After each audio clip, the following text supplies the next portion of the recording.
दो हेडिंग तो जल्दी से। 134 बोर्ड रिपोर्ट एफएस एटसेट्रा, जल्दी करिए। Give the heading 134 board report FS etcetera, जल्दी। नया चैप्टर स्टार्ट करना है, जल्दी करना।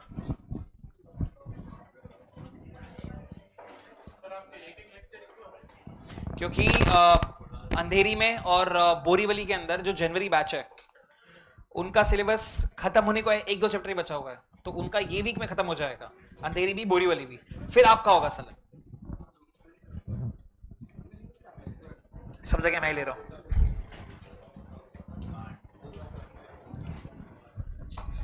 (134) board report comma FS etcetera, जल्दी आ गया। सेकंड बेंच पे बेवड़े लेट क्यों आता है?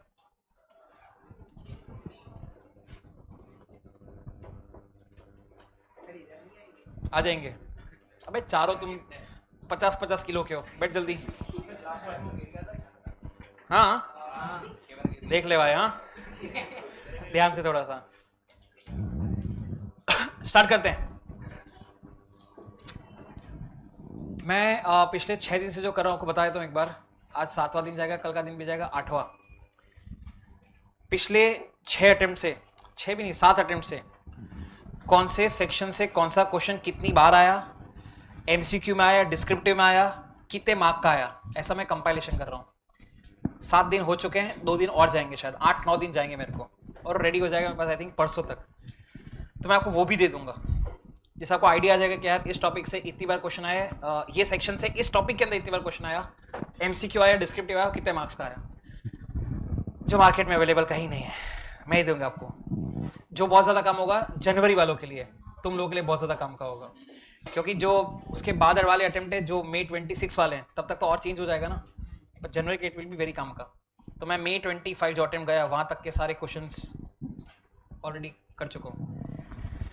देखते हैं उसमें 134 में से एक टॉपिक अभी आएगा, डायरेक्टर रिस्पॉन्सिबिलिटी स्टेटमेंट, 134 सबसेक्शन 5 3-4 बार आ चुका है, ठीक है, वेरी इंपॉर्टेंट, वो दिमाग में है तो मैं बता दिया आपको। हम डिस्कस करते हैं सेक्शन में क्या क्या लिखा हुआ है। स्टार्ट करते हैं यहां से। पॉइंट बोलता है authentication of FS including CFS, ठीक है। सर कौन करेगा? हमने यहाँ पे लिखा ये सारे लोग। पहला हमने लिखा सर चेयरपर्सन, वो साइन करेगा अगर ऑथराइज बाय द बोर्ड है तो, और अगर ऑथराइज बाय द बोर्ड नहीं है तो इसके जगह 2 डायरेक्टर साइन करेंगे, जिसमें से एक मैनेजिंग डायरेक्टर होगा, तो /2 डायरेक्टर्स जिसमें से एक एमडी होगा। इसके अलावा सीईओ, सीएफओ, सीएस, बेसिकली सब सी वाले ही हैं, चेयरपर्सन, सीईओ, सीएफओ और सीएस इफ अपॉइंटेड, क्योंकि हर कंपनी के अंदर सीएस मैंडेटरी नहीं होता, तो अगर अपॉइंटेड है तो ठीक है वो भी साइन करेगा, अगर अपॉइंटेड नहीं है तो सीएस के अलावा बाकी लोग साइन करेंगे। तो चेयरपर्सन और 2 डायरेक्टर्स में से कोई एक ही हो सकता है, / लिखा हुआ है। उसके अलावा सीईओ, सीएफओ कंपलसरी है, सीएस अगर अपॉइंटेड है तो वो भी आ जाएगा। अब जब मैंने इसको पहले पढ़ा था आपकी एज में, मतलब आज से 11 साल, मैं आपसे 12 साल बड़ा हूँ, 11-12 साल पहले जब मैं पढ़ा था आपके एज के माथा में था, मुझे दिमाग में क्वेश्चन आया था जो आपके दिमाग में अभी नहीं आएगा, आप जब खुद से पढ़ोगे तब आएगा, गंदा गंदा क्वेश्चन। सर क्या? सर हमने अभी एफएस के बारे में बात करी, हमने ऑलरेडी एक सेक्शन पढ़ा है 129, वो भी एफएस वाला ही था, और वहां पे भी कुछ लोगों के नाम लिखे हुए थे।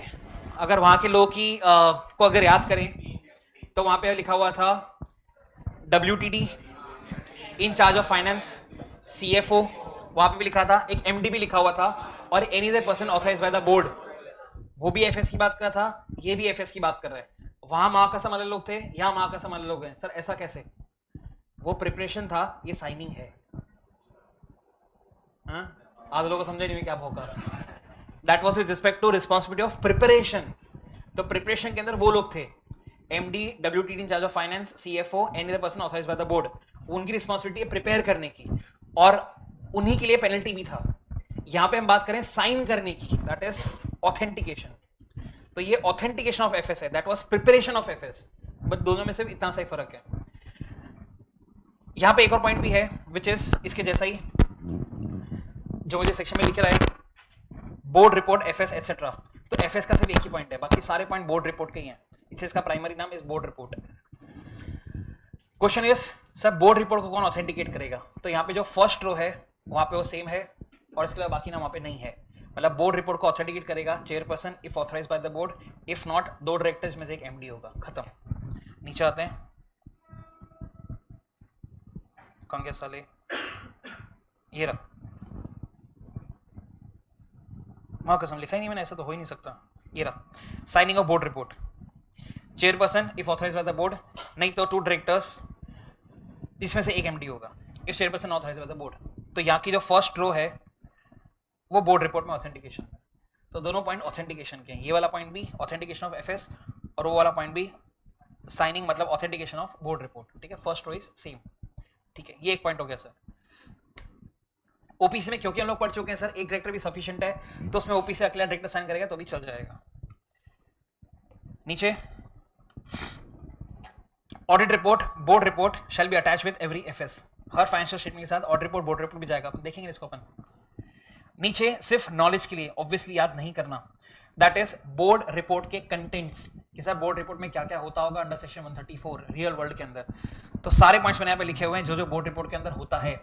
बहुत बेसिक पॉइंट लिखे हुए हैं, आपकी कंपनी का जो एड्रेस वेड्रेस है, साल में कितनी बोर्ड मीटिंग हुई, हमने सीएसआर के प्रति क्या खर्चा किया, कहाँ पे खर्चा किया, ऑडिटर ने अगर कोई गलती निकाली तो उस गलती का हमने क्या ठीक करा, ये सारी यहाँ पे बातें लिखी हुई है। और एक डायरेक्टर रिस्पॉन्सिबिलिटी स्टेटमेंट, ऐसे से बातें लिखी हुई है यहाँ पे जो बोर्ड रिपोर्ट के अंदर होता है। तो web address of annual report, number of board meetings, director responsibility statement section 134 subsection 5, आपको सबसेक्शन याद नहीं करना, छोड़। Fraud reported by auditor under 143(12) हम लोग कर चुके हैं। स्टार्टिंग ऑफ द हमने ये से किया था 1 करोड़ या 1 करोड़ से ज्यादा 1 करोड़ से कम, that was 143(12). Policy of nomination admission committee, comments of BOD on every qualification, जो गलतियां निकाली सीएस ने जो भी गलतियां निकाली उस पर बोर्ड रिपोर्ट के अंदर क्या हमने लिखा है। Particulars of loans guarantees investment under section 186, related party transactions, state of companies affairs, proposed amount to be carried to reserves. उसके अलावा dividend recommended by the board of directors, material changes if any साल के दौरान, conservation of energy technology absorption जो हमने अपनाई है, foreign exchange earnings and outgo, CSR initiatives and last point, आपका लिस्टेड कंपनी है या आपका पब्लिक कंपनी है जिसके अंदर पेड शेड्यूल 25 करोड़ से ज्यादा है तो आपको देना पड़ेगा अलग से statement, evaluation of performance of board, company board of directors ने क्या उखाड़ा साल भर के अंदर, ये भी आपको देना पड़ेगा। ये सब मिला के होता है बोर्ड रिपोर्ट का कंटेंट। हम हटाते हैं इसको एक बार और देखते हैं एक बार रियल वर्ल्ड में कैसा होता है। एक्स्ट्राज में गया, ओपन करते हैं, कैस्ट्रॉल ही ओपन करते हैं। Okay here we go, index में आते हैं फटाक से, इधर बोर्ड रिपोर्ट पेज नंबर 63, फटाक से आते हैं पेज नंबर 63 के ऊपर।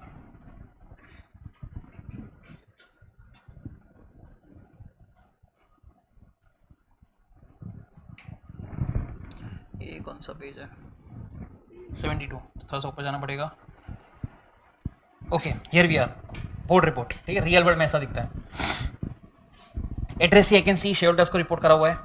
ये रहा फाइनेंशियल रिजल्ट्स, बिजनेस परफॉर्मेंस, सिर्फ हेड पॉइंट देख रहे हैं। Dividend, unclaim dividend, supply chain में कुछ काम का नहीं। डायरेक्टर्स एंड केएमपी कौन कौन है ये लिखा था हमने यहाँ पे नोट्स में। Policy on nomination रेमिशन committee, board evaluation, क्योंकि लिस्टेड कंपनी तो ऑब्वियसली बोर्ड इवैल्यूएशन लगेगा इसको। उसके अलावा board and committee, corporate governance, CSR, उसके अलावा डायरेक्टर रिस्पॉन्सिबिलिटी स्टेटमेंट आते हैं इसके ऊपर बाद में वापस, इंपॉर्टेंट है तो एग्जाम का क्वेश्चन है। रिस्क मैनेजमेंट, ये आ गया देख, रिलेटेड पार्टी ट्रांजैक्शंस, डिपॉजिट्स, फिर ये भी था 186 वाला, लोन्स, इन्वेस्टमेंट्स, गारंटीज, फिर ये भी था लिखा हमने यहाँ पे, conservation of energy technology absorption, research and development, foreign exchange earnings and outgo, material changes occurred after end of the financial year, auditors की क्वालिफिकेशन। ठीक है,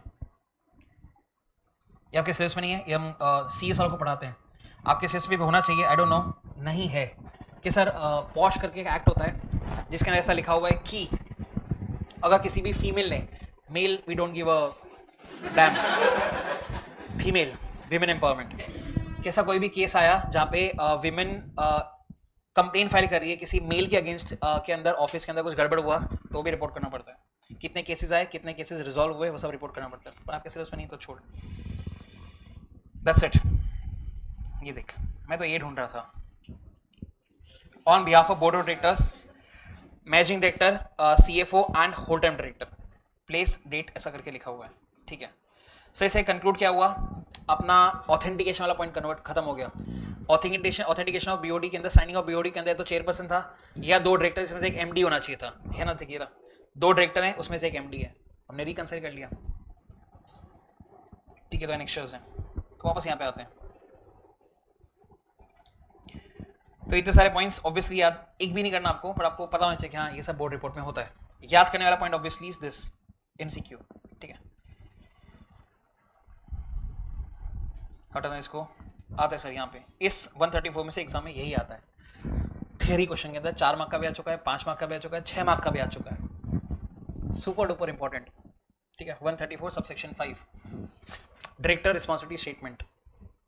बेसिकली इसके अंदर 6 बातें होती है।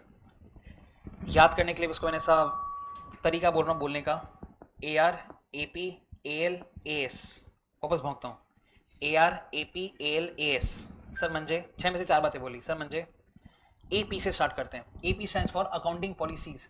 सर हमने ईयर, बोर्ड ऐसा डायरेक्टर बोल रहे हैं सर, हमने year after year accounting policies follow करिए कंसिस्टेंटली। जैसे हमने सपोज अकाउंटिंग पॉलिसी सेलेक्ट करी थी हमने फीफो, तो ईयर आफ्टर ईयर हम फीफो ही फॉलो कर रहे हैं, जो आपके AS1 में भी तो लिखा हुआ है फंडामेंटल अकाउंटिंग एजम्पशन के अंदर, GCA going concern consistency accrual principle. तो कंसिस्टेंसी वाला पॉइंट आप इसमें बोल रहे हो कि भाई एज अ डायरेक्टर हमने ये रिस्पॉन्सिबिलिटी थी हमारी, हमने इसको कंप्लाई करा है, that we have consistently followed year after year same accounting policies back to back. AP हो गया। AR के ऊपर आते हैं सर, हमने अप्रोप्रिएट अकाउंटिंग रिकॉर्ड्स मेंटेन करें जो रिक्वायर्ड है अंडर लॉ। AL पे आते हैं सर, हमने एप्लीकेबल लॉस को फॉलो करा है। हम AS पे आते हैं सर, हमने अकाउंटिंग स्टैंडर्ड्स को फॉलो करते हुए हमारा FS बनाया है। तो A वाले सारे खत्म हो गए, AP AR AL AS। वापस भोंकता हूँ, accounting policies have been consistently followed, accounting records have been properly maintained, applicable laws have been complied with, accounting standards have been followed in the preparation of FS। ये 4 बातें हो गई। इसके अलावा GCIFC sir, GC क्या होता है? Going concern. कि सर हमने जो हमारे फाइनेंशियल स्टेटमेंट्स बनाए हैं वो गोइंग कंसर्न के हिसाब से बनाए हैं। अब तुम लोगों ने तो नहीं पढ़ा है ऑडिट, तुम लोगों ने तो हो गया ना शायद, SA 570 AS1 में भी लिखा हुआ है फंडामेंटल असम्पशंस। सर क्या होता है? 1 साल हम ऐसा अज्यूम करके चलते हैं कि सर अगले 1 साल तक हमारा कंपनी चलेगा, ऐसा अगर आप अज्यूम करते हो उसको बोलते हैं गोइंग कंसर्न, मतलब हम चलते रहेंगे, हमारा धंधा चलता रहेगा।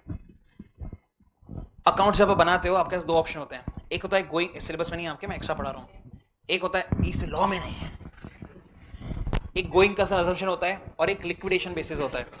गोइंग कंसर्न असम्पशन मतलब अक्रूवल बेसिस, लिक्विडेशन मतलब कैश बेसिस। तो हम यहाँ पे बोलने की ट्राई कर रहे हैं कि सर हमारे हिसाब से कंपनी गोइंग कंसर्न है, अगले 1 साल तक कंपनी चलेगा, कम से कम, ज़्यादा भी चल सकता है, अगले 1 साल तक डेफिनेटली चलेगा। तो हमने अकाउंट्स गोइंग कंसर्न के हिसाब से ही बनाया है, दैट इज अक्रूवल प्रिंसिपल को फॉलो करते हुए बनाया है। And last is IFC, internal financial control. ये लगता है लिस्टेड कंपनी के ऊपर। तो लॉ में क्या बोल रहा है कि सर हमारी कंपनी के अंदर एज अ लिस्टेड कंपनी को बताना पड़ेगा, डायरेक्टर्स को बताना पड़ेगा कि हमारी कंपनी के अंदर इंटरनल फाइनेंशियल कंट्रोल है एंड वो through out the year operating भी था। एग्जाम्पल देते, जो मैंने देखा मैं उसका एग्जाम्पल देता हूँ।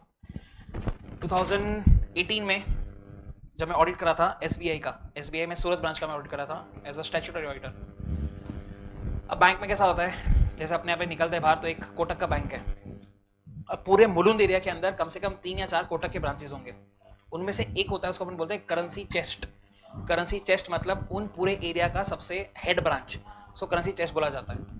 इस वाले सिलेबस में बैंक ऑडिट में आएगा, CA के अंदर, इंटर के अंदर। अब रियल वर्ल्ड में कैसा होता है सर, हर बैंक को एक लिमिट दे रखी होती है कि आप अपने पास इतना कैश होल्ड कर सकते हो। तो सपोज किसी ब्रांच का लिमिट है 2 करोड़, उसके पास डिपॉजिट आ गया 2 करोड़ से ज़्यादा, तो जो ऊपर का होता है ना उसको करेंसी चेस्ट में भेजना पड़ता है। तो मैंने करेंसी चेस्ट का ऑडिट किया था, which is a very very big thing, ठीक है। अब उसके ऑडिट के अंदर मैंने एक चीज़ नोटिस करी कि सर जो कैशियर होता है वो कैशियर जो भी पैसा वैसा जो भी होता है उसको काउंट करता है और गले में रख के उसको एक रफ में लिख देता है कि भाई इतना कैश आज अपने पास आया। कैशियर बुक्स ऑफ अकाउंट्स में नहीं लिखता कि इतना कैश आया, वो कोई और बंदा करता है। इसको ऑडिट में बोलते हैं मेकर एंड चेकर प्रिंसिपल। आपने पढ़ा होगा सेग्रीगेशन ऑफ ड्यूटीज, हाँ नहीं है अब तक, SA 200 में ही तो है, SA 200 नहीं हुआ। There is something called maker and checker principle. आप ऐसा समझ लो कि सर अगर हम खुद का पेपर खुद लिखते हैं और खुद ही चेक करते हैं तो सर फुल ही आएगा, फुल से भी ज़्यादा आ सकता है कभी कभी। ऐसा अलाउड नहीं है, ठीक है। मतलब कैशियर कोई और होगा, बुक में लिखने वाला कोई और होगा। जिससे अगर कोई कैशियर फ्रॉड कराए तो बुक में लिखने वाला पकड़, और बुक में लिखने वाला फ्रॉड कराए तो कैशियर पकड़ ले। इसके ऊपर भी एक अथॉरिटी होती है, सुपरवाइजर वाला, चल जो भी है। This is called internal financial control, कि भाई पैसा कहीं पे मिसयूज नहीं हो रहा, कहीं फ्रॉड वॉड नहीं हो रहा। तो लिस्टेड कंपनी के अंदर आपको ऐसा बताना पड़ता है, कैश लिस्टेड कंपनी है, कि सर हमारी कंपनी के अंदर इंटरनल फाइनेंशियल कंट्रोल पहली बात तो है, एंड वो through out the year operating effectively भी है। ये तो ऐसा ही हो गया कि सर हमारे यहाँ पे सीसीटीवी कहाँ गया, हमारे यहाँ पे ऑर्गेनाइजेशन में एसी है और एसी चल भी रहा है, वैसा हो गया कि इंटरनल फाइनेंशियल कंट्रोल है and through out the year वो इफेक्टिव भी थे। ठीक है, ऐसा करके 6 बातें लिखी हुई, मैं ओपन करता हूँ एक बार, ये रहा देख। As, AP, AR, AL, GC, IFC को आगे पीछे कर सकते हो, कोई सीक्वेंस नहीं है इसका। ठीक है, हम ए से बात करते हैं। Applicable accounting standards have been followed. AP, selected and applied consistently accounting policies to give true and fair view. AR, adequate accounting records maintained. AL, ensured compliance with applicable laws. GC, annual accounts prepared on going concern basis.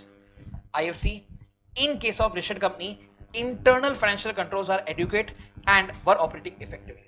ये सारा मिला के आपका DRS होता है 134 का subsection 5। हम open करते हैं, कैस्ट्रॉल में थे, ये देख लेते एक बार कि उसने क्या लिखा हुआ है। ये रहा DRS। Pursuant to the requirement under section 134 subsection 3 clause C and 134(5) of the act, with respect to directors responsibility statement, it is hereby confirmed। पहला पॉइंट देखते हैं। In the preparation of annual accounts for the year ended 31st December 2024, the applicable accounting standards read with requirements set out under Schedule 3 of the Act have been followed and there are no material departures from the same। तो ये बात हो गया AS की। नीचे आते हैं। The directors have selected accounting policies and applied them consistently and made judgments and estimates that are reasonable and prudent so as to give true and fair view। तीसरा, the directors have taken proper and sufficient care for the maintenance of adequate accounting records in accordance with the provisions of the Act for safeguarding the assets of the company। D, the directors have prepared the annual accounts on going concern basis। E, the directors have laid down internal financial controls to be followed by the company and that such internal financial controls are adequate and are operating effectively। And the last one, the directors have devised proper system to ensure compliance with provisions of all applicable laws and that such systems are efficient and operating effectively। नीचे कुछ नहीं है, 5 ही बातें होती हैं। तो दिख रहा है मुझे रियल वर्ल्ड के अंदर जो भी पढ़ रहे हैं तो सब कुछ होता है। ठीक है, अनलाइक जो आपने पढ़ा था फाउंडेशन के अंदर मैथ्स में, ऐसा कुछ भी नहीं होता है। साइन थीटा कॉस थीटा था उसमें, ऐसा कुछ प्रोबेबिलिटी ऐसा कुछ गंदा गंदा। इसका डायरेक्ट एप्लीकेशन है रियल वर्ल्ड के अंदर जो हम लोग पढ़ रहे हैं। This is 134। ठीक है, as, AP, AR, AL, GC, IFC एक बार में याद होता है अगर आप इस तरह से पढ़ रहे हो तो।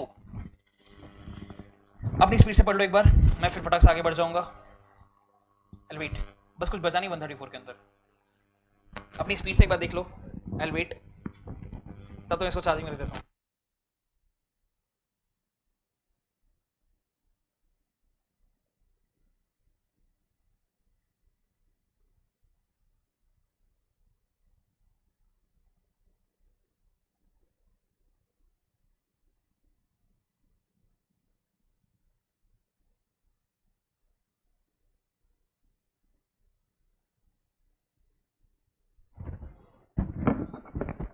आगे कुछ नहीं बचा अब तो। साइन हमने ऑलरेडी देख लिया, लास्ट में पेनल्टी। ठीक है, और आपका 134 खत्म। फटक से कॉपी करिए। काम के ऊपर टॉपिक क्या हो गए, ऑथेंटिकेशन ऑफ एफएस, उसके बाद ऑथेंटिकेशन ऑफ बोर्ड रिपोर्ट और डीआरएस। बस ये आपको सिर्फ रीड करना है, कॉपी नहीं भी करोगे तो भी मेरे को चलेगा। ये ग्रीन वाला पार्ट नहीं कॉपी करा, it's okay, fine with me, but उसके अलावा बाकी सब कुछ इंपॉर्टेंट है। शुरू करिए।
डिस्कस करने का सिर्फ एक ही सेक्शन बचा, 137 लिखने के 2 बचे।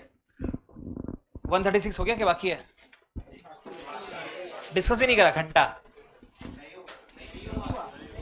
Nice.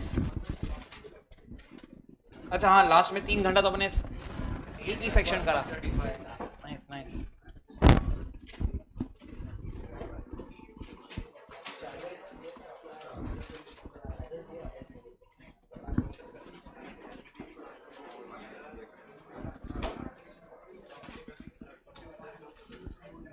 Okay, here we are starting now 136 काम का। 137 की बात करें, आज तक मतलब मैं 7 साल से पढ़ा रहा हूँ, आज तक कभी एग्जाम में नहीं आया 7 साल में, तो 137 की बात कर रहा हूँ। 136 आया है, 138 भी आया है। 130 तुमने क्लास में क्वेश्चन भी करा उसका। फिलहाल 136 की बात करते हैं जो एग्जाम में आया है, एमसीक्यू भी और डिस्क्रिप्शन भी, उसकी बात कर लेते हैं। Right of member two copies of audited FS, ठीक है, ये आपका टॉपिक हो गया। जहाँ पे लिखा हुआ है कि सर कंपनी सेंड, दिखाऊंगा आपको सब, कि सर कंपनी सेंड करेगा FS including CFS, consolidated financial statement, not cash flow, consolidated financial statements and auditors report her member को, एंड डिबेंचर होल्डर जो भी है उसका, ट्रस्टी वस्टी जो भी होगा उसको। जनरल पढ़ चुके हैं ये सब, डिबेंचर ट्रस्टी बस सेक्शन नंबर 71 में नहीं पढ़ा, शेयर कैपिटल के अंदर।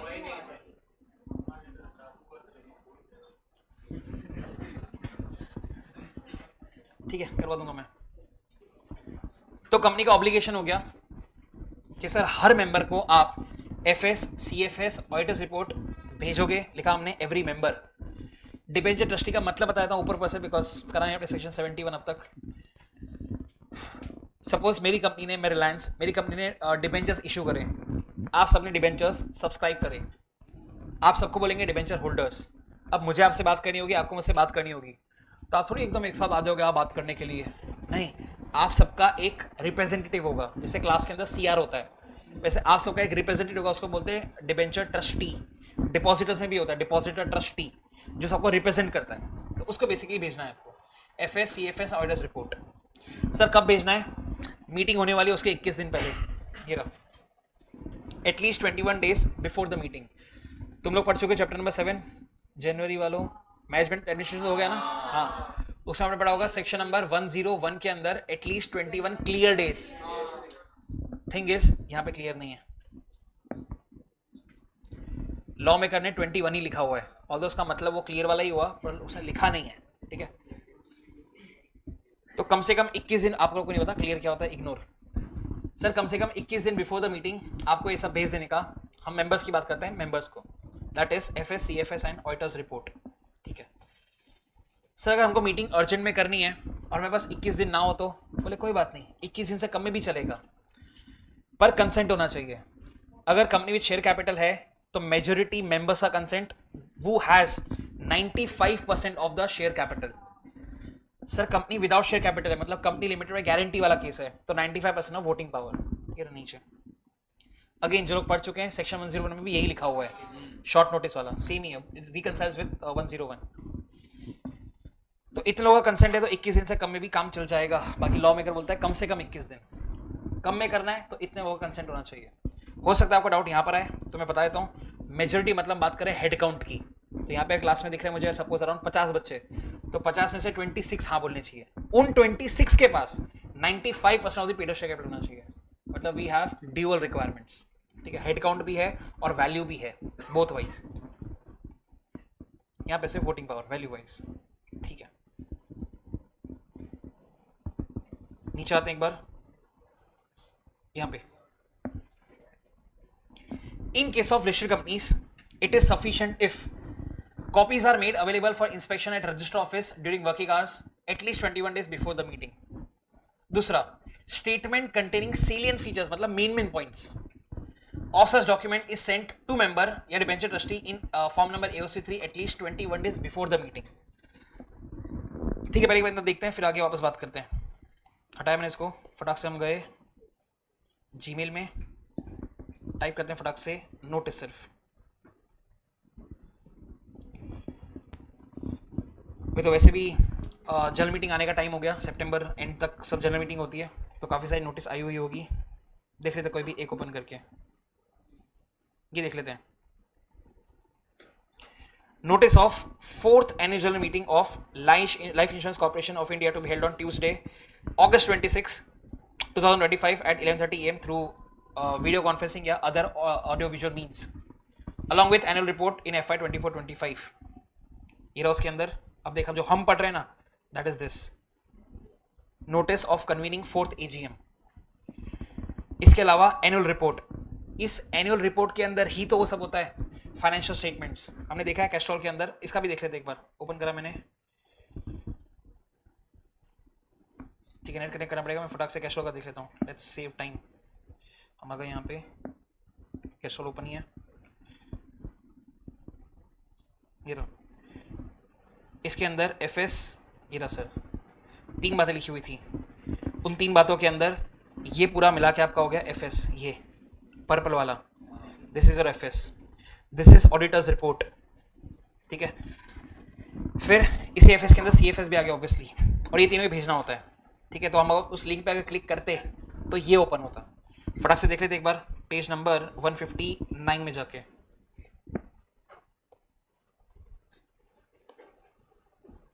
ये सब वही है, ओपन करते हैं अपन, ये शायद यहाँ के सिलेबस में ये देख ऑडिटर्स रिपोर्ट लिखा था वहाँ पे, इसको नहीं याद आ रहा, कोई बात नहीं, मैं वापस सिखा देता हूँ। देख हमको 3 चीज़ें भेजनी थी, एफएस, सीएफएस, ऑडिटर्स रिपोर्ट, हर मेंबर को 21 दिन पहले, ठीक है। तो उसको रिकनसाइल कर रहे हैं कि सर ये रहा ऑडिटर्स का रिपोर्ट, ये आपको पूरा ऑडिट के अंदर है, आपको ये वर्डिंग्स भी याद करनी है, स्पेशली सेकेंड पैराग्राफ वाली। We conducted our audit of the FS in accordance with the standards on auditing specified under 143 subsection 10 of the Act. Our responsibilities under those standards are further described in auditor's responsibility for the audit of the FS of our report. काम की बात, we are independent of the company in accordance with the code of ethics issued by ICAI together with ethical requirements that are relevant to our audit under the provision of the Act and rules made thereunder. And we have fulfilled our ethical responsibilities in accordance with the requirements. हमारा company से कुछ लेना देना नहीं है। और फिर जब आपको ड्राफ्ट करना होता है, इसका आपको पैसे मिलते हैं, इसके पैसे मिलते हैं करोड़ों में। In our opinion and to the best of our information and according to the expression given to us, the aforesaid financial statements give the information required by Companies Act in the manner so required to us to give a true and fair view in conformity with section 133। ठीक है sir, तो ये तो आ गया auditors report कि भाई सब कुछ माशाल्लाह है, सब कुछ बराबर है। इसका फॉर्मेट आपके सिलेबस में है ऑडिट के अंदर। तो उसके एनेक्शर्स मैंने कुछ काम करना ही। ये रहा सर, एफएस आ गए, FS including CFS. I can see balance sheet year two year comparison के साथ। एफएस में सर और क्या आता है, पढ़ा है हमने सेक्शन 2 क्लॉज 40 के अंदर of the definition. Balance sheet आता है, प्रॉफिट एंड लॉस आता है, कैश फ्लो स्टेटमेंट आता है, statement of change in equity आता है, और नोट्स टू अकाउंट्स आता है। हर एक चीज मुझे यहाँ पे दिख जाएगी। This is balance sheet obviously, statement of profit and loss account as per schedule number 3, statement of change in equity, क्या डिफरेंस हुआ पिछले साल इस साल के अंदर, cash flow statement, notes to accounts. ये सब हमने मेंबर्स को भेज दिया, ठीक है। वहाँ पे वापस जाए, अगर नेट बैक तो हो जाए यार, बैक भी नहीं होगा, कोई बात नहीं होगा। यहाँ पे वापस आ जाते हैं, मेल में शायद पता पड़ जाएगा, 1 सेकेंड।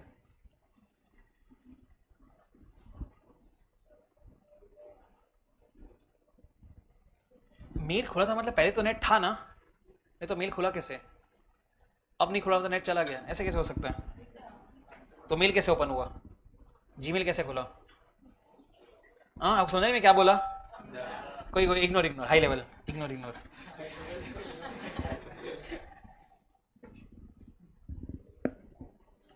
यहाँ पे आते हैं वापस, मैं ओपन करूंगा नेट कनेक्ट करके। फिर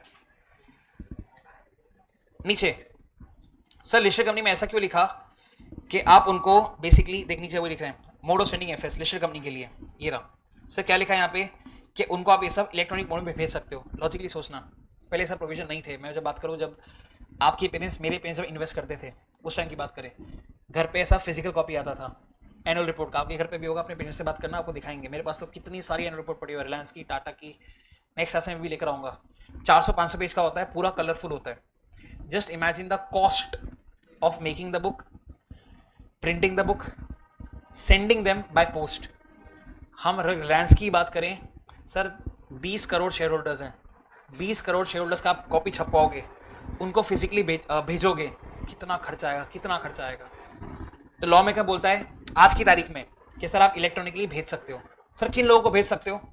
जिनके शेयर्स डीमैट फॉर्म में है, जिन्होंने कंसेंट दिया है आपको कि हाँ आप मुझे अगर इलेक्ट्रॉनिकली भेजोगे तो चलेगा, उनको आपको इलेक्ट्रॉनिकली भेज सकते हो। यही जो हमने देखा कैस्ट्रॉल का, वो उसका इलेक्ट्रॉनिकली भेज सकते हो, पीडीएफ भेज सकते हो। सर शेयर्स फिजिकल फॉर्म में नहीं है, या मैं भी बोलता है नहीं मुझे फिजिकल फॉर्म में ही चाहिए, तो फिर फिजिकल फॉर्म में भेजना पड़ेगा। ठीक है, यहाँ पे क्या बोलता है, लिस्टेड कंपनीज, ठीक है, mode of sending FS, listed company and public companies का नेटवर्थ 1 करोड़ से ज्यादा है एंड टर्नओवर 10 करोड़ से ज्यादा है। हमने बोला उनके शेयर्स अगर डीमैट फॉर्म में है which is compulsory right now, तो उनको इलेक्ट्रॉनिक मोड में भेज सकते हो। सर उनके पास शेयर्स फिजिकल वाले हैं पर उन्होंने कंसेंट दिया कि मुझे इलेक्ट्रॉनिकली चलेगा, तो उनको भी इलेक्ट्रॉनिकली भेज सकते हो। अदर्स में कौन आ गया सर? जिनके पास फिजिकल शेयर्स हैं और जिन्होंने कंसेंट नहीं दिया, उनको फिजिकल कॉपी भेजना पड़ेगा, जो प्राइवेट कंपनी में होता है। ठीक है, इसको अपनी वेबसाइट पे भी रखोगे।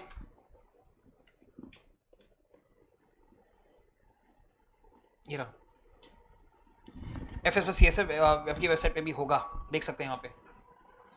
लिस्टेड कंपनी, ये तो अलग पॉइंट हो गया, इतना लिख लो पहले, तब तक मैं वो सर्च कर लेता हूँ जल्दी नेट कनेक्ट करके। 136 कम काम का है, 137 ज्यादा काम का है, उल्टा 136 कम काम का है, 137 ज्यादा काम का है। फर्क से करिए, मैं नेट कनेक्ट कर रहा था।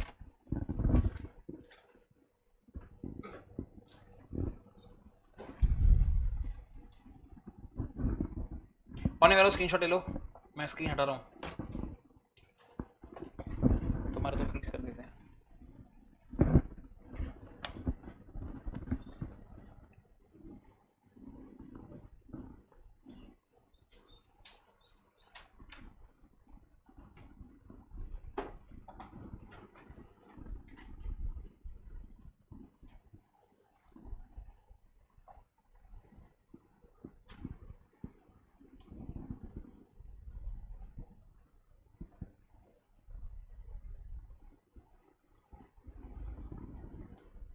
एक मिनट के लिए हटा रहा हूँ, सिर्फ रिकंसिलेशन हो जाएगा अपना, इसलिए वही मेल जो ओपन करा था वही ओपन करा मैंने।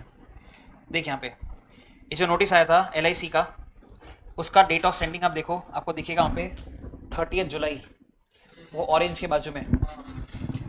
मीटिंग का डेट देख 26 अगस्त, वहाँ पे लिखा था एटलीस्ट 21 डेज बिफोर, तो इसने तो 27 दिन पहले भेजा ना, 100% चलेगा। इट इज ओके, रिकंसिल करते सिर्फ अपन। हाँ, जो लोग चैप्टर में 7 पढ़ चुके, आपको समझ में आना चाहिए कि 27 दिन हुए नहीं है, क्योंकि 30th काउंट नहीं करते हैं और 26 काउंट नहीं करते हैं, उसी को तो क्लियर डेज बोलते हैं ना। हाँ, तो हमने सिर्फ रिकंसाइल करा, ठीक है। वापस यहाँ पे, तो मैंने आपको ये भी रिकंसाइल करवाया, मैंने आपको ये भी रिकंसाइल करवाया।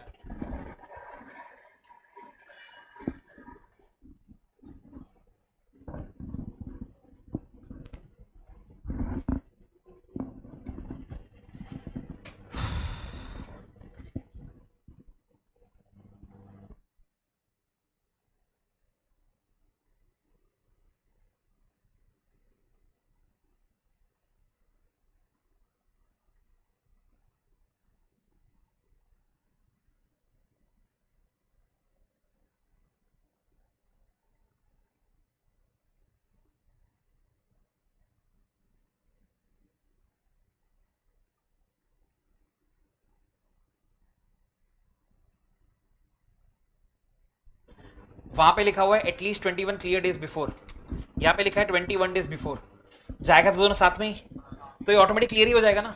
समझ रहे मैं क्या बोल रहा हूँ? हम जो नोटिस भेजते हैं जनरल मीटिंग का, उस नोटिस के साथ में ये जाता है, FS ऑडिटर्स कमेंट ये सब उसी के अंदर, तो ये ऑटोमेटिक 21 क्लियर डेज ही हुआ, पर हम 21 डेज लिख करेंगे।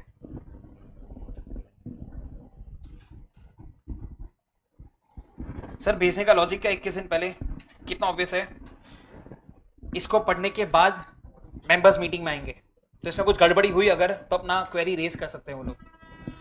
जो लोग पढ़ चुके हैं चैप्टर नंबर 7, मैं बात कर रहा हूँ सेक्शन नंबर 102 की, जहाँ पे लिखा है OB और SB, उसमें ऑर्डनरी बिजनेस के अंदर होता है अडॉप्शन ऑफ अकाउंट्स, तो जब ये पढ़ेंगे तभी तो अडॉप्शन होगा, इसलिए मीटिंग से पहले भेजते हैं।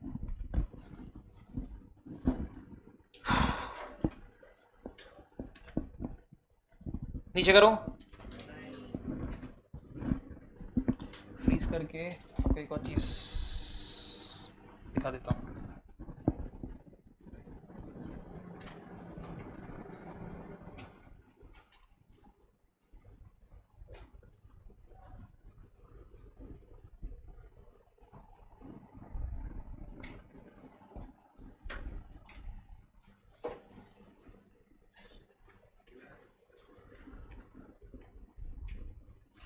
एक मिनट हटा रहा हूँ, जिन्होंने चैप्टर में 7 पढ़ा से उनको समझ में आएगा। ये देख, जो मुझे याद है, जो मैंने रियल वर्ल्ड में देखा हुआ है, मैं को वही बता रहा हूँ सिर्फ। Members reject FS of dish TV refers to multiple instances where Dish TV shareholders rejected company's proposals, most notably the adoption of financial statements for fiscal year 2021 and 21-22। ये मुझे आगे 137 में भी काम आएगा और तुम लोगों को भी काम आएगा चैप्टर में 7 जो से पढ़ा हुआ है कि सर हम मेंबर्स को 21 दिन पहले ये सब भेज देते हैं एफएस वेफएस, वो उसको स्टडी करते हैं, फिर मीटिंग में आते हैं, फिर उनको कुछ गड़बड़ी लगती है तो बोलते हैं नहीं हमको ये नहीं जमा, रिजेक्ट, इसमें कुछ गड़बड़ी है। तो उसका रियल लाइफ एग्जाम्पल दिखा डिश टीवी में हुआ था जो मैंने रिसेंटली पढ़ा था। Dish TV shareholders reject 4 resolutions। ठीक है, 137 में वापस आते हैं इसके ऊपर। वीडियोकॉन में भी हुआ था, बाइजूस में भी हुआ था, मुझे इतना याद है।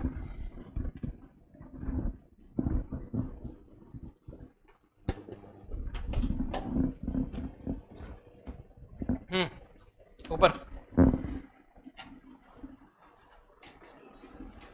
जो ठंडी लग रही है, चलो मुझे पसीना आ रहा है यहाँ पे।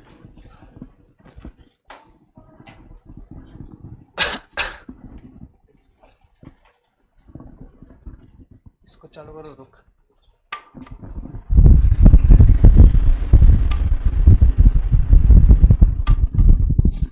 अब तो बंद कर दे, चलेगा मेरे को।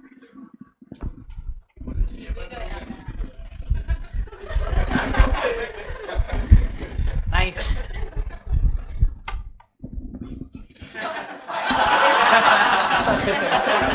ये क्या कनेक्शन है?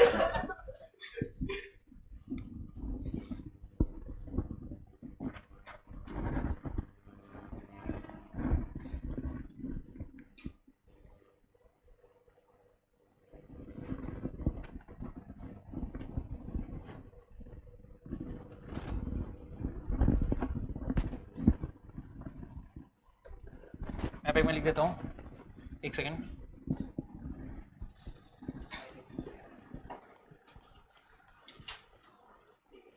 वन 137 काम का है, ठीक है, नॉट 136। ओपन करा वापस।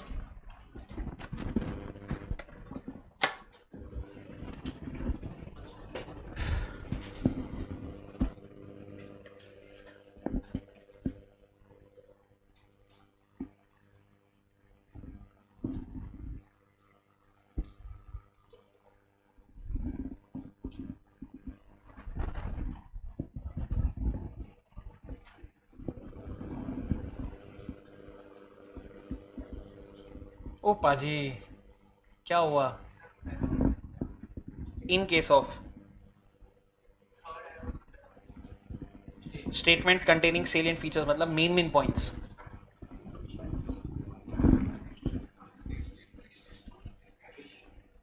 इतना अच्छा तो लिखा है बे साले।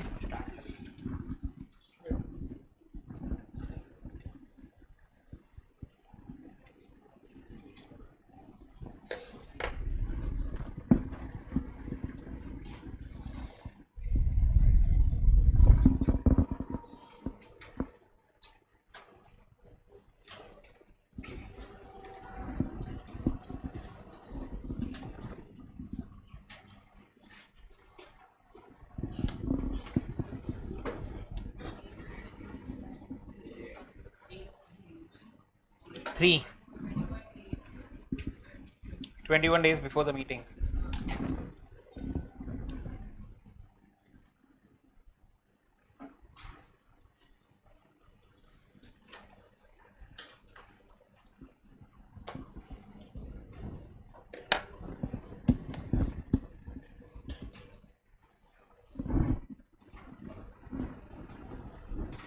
हो जाना चाहिए शायद।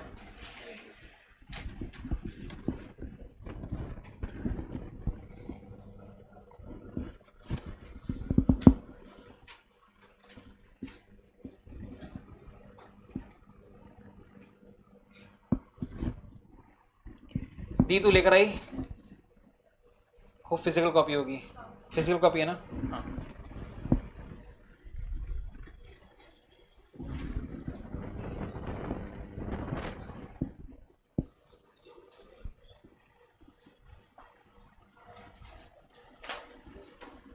लास्ट 30 सेकेंड्स इनके सब अभी भी लिख रहे हो तो टर्नओवर, नेटवर्थ एंड दोनों कंप्लाई करना पड़ेगा। दोनों मोर देन है, मोर देन इक्वल टू नहीं है, मोर देन है।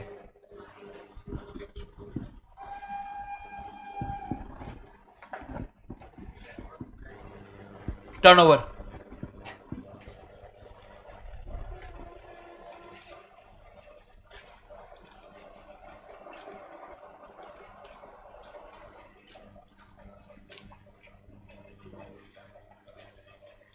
हटा रहा हूं, बाकी बाद में लिख लेना। हाँ बाद में लिख लेना, बाद में वापस ओपन करेंगे।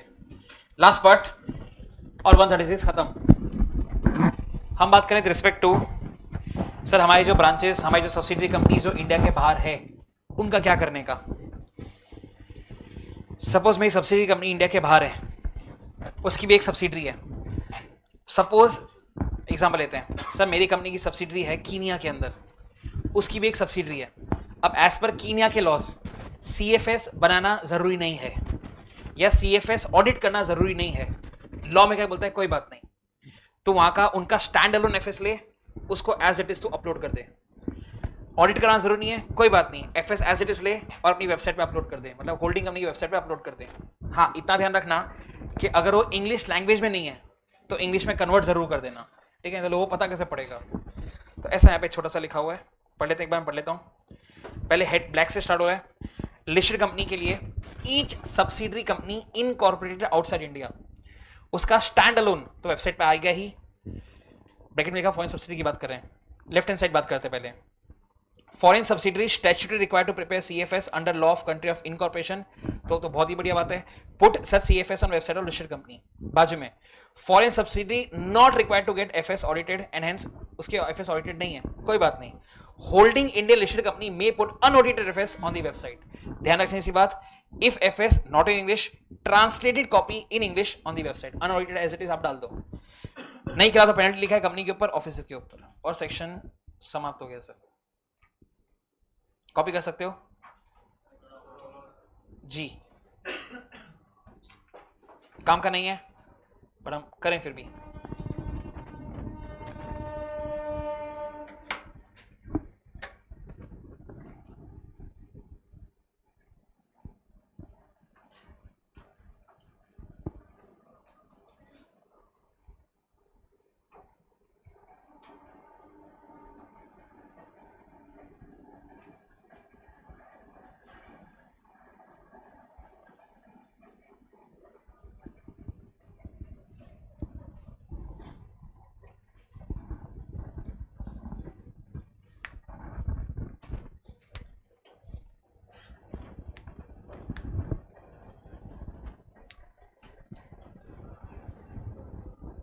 तो ऊपर कर रहा हूं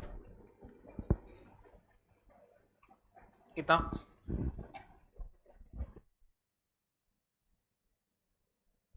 फॉर्म नंबर है, फॉर्म नंबर है AOC 3 1 2 3 4 5, 5 ही है काम के। उसमें एग्जाम के लिए काम का हमारे लिए AOC 4 और 5।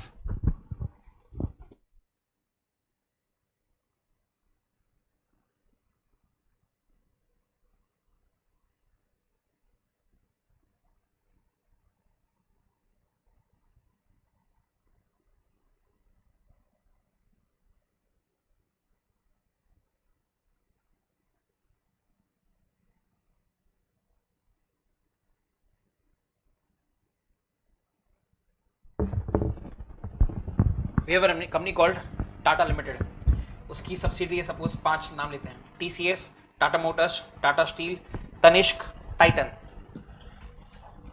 टाटा लिमिटेड को हमारा ये सबमिट करेगा तनिष्क वाला खुद का बैलेंस शीट P&L, ठीक है?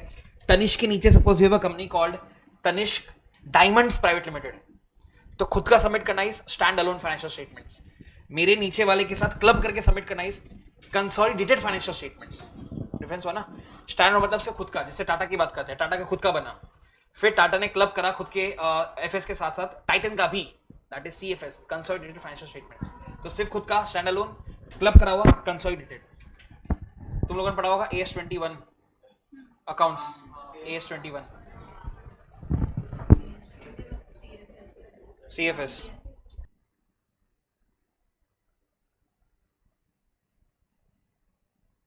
नो, 1 मिनट, बाद में कल से कॉपी कर लेना, इतना नहीं देंगे। हम बात करते हैं 137 की, काम का, बहुत आसान। यहां पे copy of FS to be filed with ROC. अभी 2 मिनट पहले मैंने ऑनलाइन बताया था AOC4 काम का, ठीक है, वो यही रहा। Copy of FS to be filed with ROC. ऊपर हम मेंबर्स की बात करें, नीचे हम आरओसी की बात करें। दोनों के अंदर एफएस की बात करें तो ऊपर मेंबर्स को दिया, यहाँ पे आरओसी को दे रहे हैं ना। इसको हमने 2 पार्ट में डिवाइड किया, ठीक है, यहाँ से इसको हमने 2 पार्ट में डिवाइड किया। सर कौन से 2 पार्ट? सर कंपनी का एजीएम हुआ, कंपनी का एजीएम नहीं हुआ, ऐसे 2 पार्ट में डिवाइड किया। एजीएम हुआ को फर्दर 2 पार्ट में डिवाइड किया। इमेजिन करना, ठीक है, कि सर 137 के अंदर पहले तो देखेंगे एजीएम हुआ कि नहीं हुआ। सपोज एजीएम हुआ, उसमें फर्दर 2 केस। सर उस एजीएम के अंदर जो मेंबर्स शेयर होल्डर्स आए, उन्होंने अकाउंट्स मतलब एफएस एडॉप्ट करा, एडॉप्ट नहीं करा। वही तुम आपको सिखा रहा था यहाँ पे डिश टीवी के केस के अंदर, ठीक है, एडॉप्ट करा, एडॉप्ट नहीं करा। सपोज एडॉप्ट कर लिया, बहुत ही बढ़िया बात है। आपका जो भी हो एजीएम जब भी हुआ, वहां से 30 दिन के अंदर जो ये एडॉप्टेड एफएस है या आरओसी को दे देना, ठीक है। तो टोटल केस बनेंगे 1 2 3, ठीक है, इसके नीचे एक और बनेगा। तो पहला केस सबसे simple case, positive positive, AGM भी हुआ और एजीएम के अंदर एफएस एडॉप्ट भी हुआ। तो जिस एजीएम में जब एजीएम के अंदर एफएस अडॉप्ट हुआ, उस एजीएम से 30 दिन के अंदर वो एफएस आरओसी को दे देना। माशाल्लाह, एक केस खत्म हो गया, पॉजिटिव पॉजिटिव। नेक्स्ट वाले पे आते हैं, positive negative, which is sir AGM तो हुआ पर मेंबर्स ने माँ कसम एफएस रिजेक्ट कर दिया, ऐसा बोल के कि गलत गलत है इसके अंदर, ये सही नहीं है, वो सही नहीं है, ऐसा ऐसा करके रिजेक्ट कर दिया। लॉ में क्या बोलता है, कोई बात नहीं, ये जो रिजेक्टेड एफएस है ये भी सबमिट कर तू आरओसी को, उसको हम बोलते हैं प्रोविजनल एफएस। सर प्रोविजनल क्यों बोल रहे हैं? बिकॉज फाइनल नहीं है, उसमें चेंजेस करने पड़ेंगे, अभी मेंबर्स ने रिजेक्ट कर दिए। तो जो प्रोविजनल एफएस आपको सबमिट करना पड़ेगा। सर कब? जिस एजीएम में रिजेक्ट करा वहां से 30 दिन के अंदर, ठीक है सर। उसके बाद क्या होगा, वो एजीएम एडजर्न हो जाएगा, आगे जाके वापस से होगा। सर वापस से हुआ, उसमें मेंबर्स ने अडॉप्ट कर लिया, नाइस। तो ये जो फाइनल वाला है ये भी आरओसी को सबमिट कर 30 दिन के अंदर उस वाली एजीएम से। तो positive positive positive negative, positive में जब नेगेटिव हुआ बोले कोई बात नहीं, तो एक गंदा वाला भी सबमिट कर 30 दिन के अंदर उस एजीएम से, और फिर उसके बाद जो जनरल मीटिंग होगी उसके अंदर अडॉप्ट करा उसको भी सबमिट कर उस एजीएम से 30 दिन के अंदर। तो 30 30 30।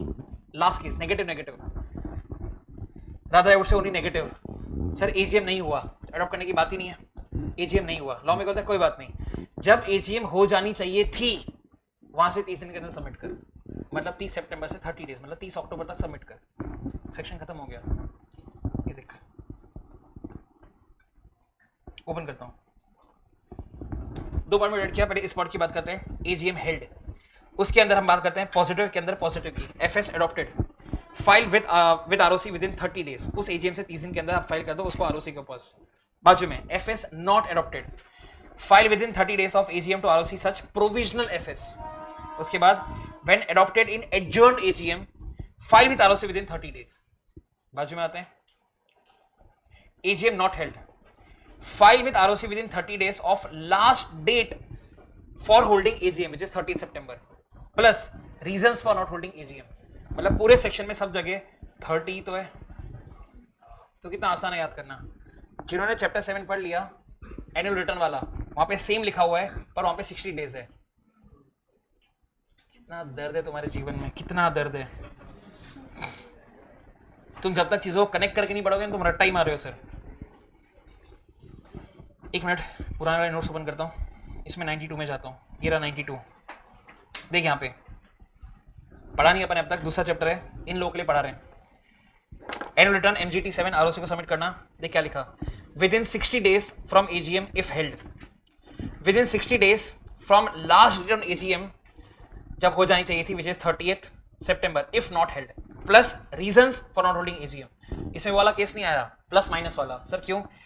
एनुअल रिटर्न एडो थोड़ी होता है, वो तो सबमिट करना होता है। तो उसमें तो दो ही केस बन सकते हैं, हुआ कि नहीं हुआ। मैं तो आपको रिकनेक्ट करके बता रहा हूँ कि सर यहाँ पे जहाँ पे 30 था यहाँ पे 60 है, एंड लैंग्वेज पूरा का पूरा सेम है। मैं 92 में रेफरेंस दिया था 137 जैसा, तो हमने तो 92 आपको पढ़ाया नहीं, तो 137 में रेफरेंस दे रहे 92 जैसा।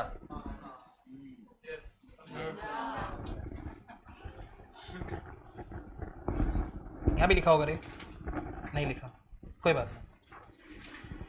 ओपीसी के लिए रिलैक्सेशन है सर, आप साल खत्म होने के 180 दिन के अंदर सबमिट करें तो भी it is okay. Relaxation for OPC. फिर तो पेनल्टी दिया हुआ है, पढ़ लेते हैं एक बार, याद हम नहीं करते हैं इसको पर पढ़ रहे हैं फिर भी एक बार। पेनल्टी कंपनी के ऊपर 10,000 plus 100 per day, maximum 2 lakh तक जाएगा। Person responsible again 10,000 plus 100 per day, maximum 50,000 तक जाएगा। किसके ऊपर बोला हमने person responsible sir? MD and CFO, और कंपनी के अंदर एमडी सीएफओ नहीं है, डायरेक्टर चार्ज विद रिस्पॉन्सिबिलिटी, उसको पेनल्टी लगाएंगे सर। वैसा भी कोई नहीं है, सारे डायरेक्टर्स को पेनल्टी लगाएंगे, ठीक है। तो very easy I would say 137 का ये वाला हाफ। रिसेंटली जो एग्जाम आना स्टार्ट हो गया है, इट इज दिस XBRL, कहाँ गया, ये रहा XBRL है आपके ऑडिट के अंदर भी, पर हमें पढ़ा नहीं तो फिर मुझे पढ़ाना पड़ेगा। पहले फुल फॉर्म की बात करते हैं, एक्सटेंसिबल बिजनेस रिपोर्टिंग लैंग्वेज। आपके बुक में क्या होता है ऐसा को दिया ही नहीं है, सीधा ही प्रोविजन दे दिया कि भाई इन कंपनी को XBRL 4 AOC 4 XBRL सबमिट करना पड़ेगा। क्या होता है कुछ नहीं दिया हुआ, हम डिस्कस करते हैं, रट्टा नहीं मारना। यहाँ पे आते हैं, एक सिंपल सा एग्जांपल लेते हैं, ठीक है। भैया का एग्जाम्पल लेते हैं। भैया नाम क्या आपका? स्पेल कर। DISHIL, दिशिल भैया। इनकी बात करते हैं सर। इस नाम से भैया को जाना जाता है बाय क्लासमेट्स, ठीक है। तुम लोग इसको जानते हो विद द नेम ऑफ दिशिल। जो दीदी है, दीदी आसपास कहीं भी हंसने का क्या उसके अंदर, दीदी उसको बोलती है दिल, ठीक है, गर्लफ्रेंड। जो घर वाले हैं वो भैया को बोलते हैं चिंटू, पेट नेम, ठीक है, फॉर घर वाले। एंड जो उसके BFFs हैं, मैं लिख नहीं सकता है कुछ, ठीक है, हैशटैग ऑब्वियसली, तभी तो BFFs हुए, ठीक है। कुछ तो एक्स्ट्रा से नाम से बोलते हैं। नाउ एक दिन भैया क्लास में नहीं आए, ठीक है, he was absent in the class. तो बाहर जो मैडम बैठे हैं उन्होंने बेसिकली फ़ोन करा उसके घर वालों को, घर पे फ़ोन करके बोला कि दिशिल आज क्लास में नहीं आया। घर वाले बोलते हैं कौन दिशिल? अरे they know him by the name of Chintu, contrary करते हैं, ठीक है। दीदी को भैया की बहुत ज़्यादा याद आ रही है। भैया दीदी से मिलने जाने वाले थे, गए नहीं, तो शी इज टेंस्ड। तो दीदी फ़ोन करती है क्लासमेट्स को और फ़ोन करके बोलती है दिल का है। समझ में नहीं आया क्लासमेट को क्या बोल रही है, दिल का है। फ़ोन ब्लॉक कर दिया उसको।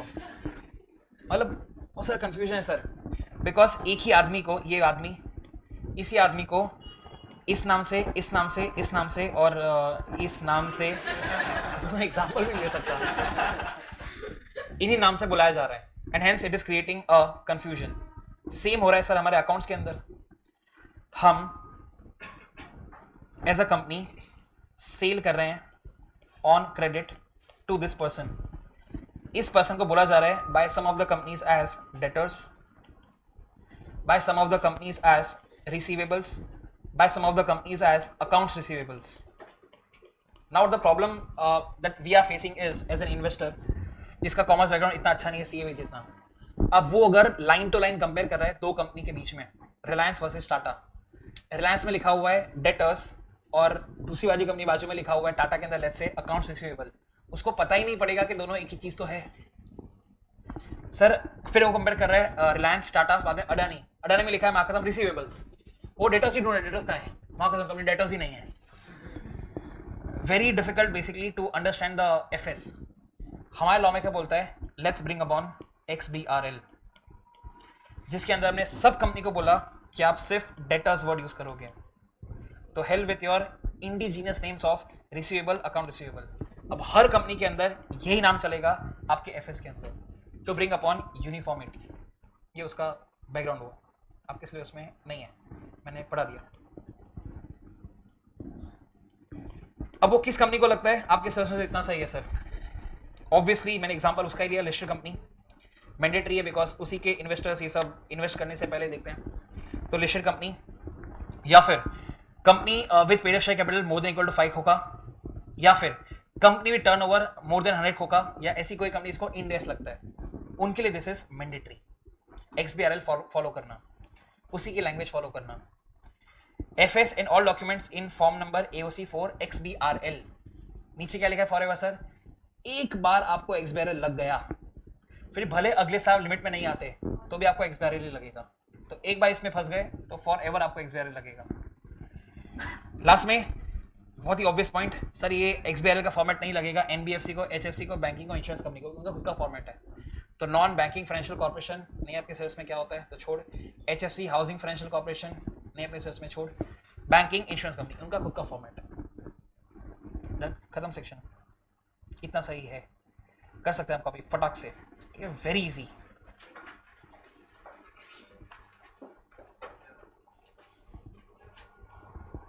AOC 4 very important.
हमने 3 चैप्टर कर लिए ना, चार्जेस, डिविडेंड, AOC।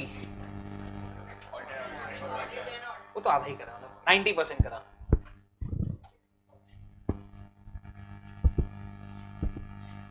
%20 सिलेबस हो गया अपना, 20-25%।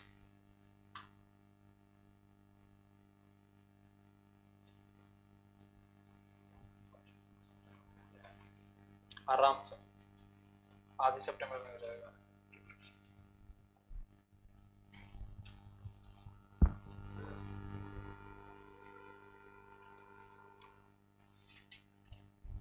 और तुम्हें प्रॉब्लम होना ही चाहिए वैसे, मतलब मैं वैसे मानता हूँ नवंबर तक भी हो तो भी ठीक है, पूरा दिसंबर तुम्हारे पास है, और जनवरी में एग्जाम कौन सी डेट को है? फर्स्ट वीक, तो फिर अक्टूबर हो जाना चाहिए, मतलब अपना पहले हो जाएगा, बता रहा हूँ। क्योंकि जितना जल्दी खत्म होगा उतना आपको बाद में वापस रिवाइज करने में मेहनत करनी पड़ेगी।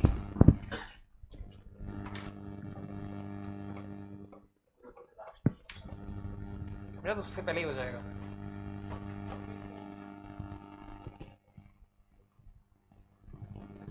मुझे टेंशन आएगा फिर इन लोगों का जिनका भी अटेम्प्ट है, इनका कितना बड़ा गैप हो जाएगा।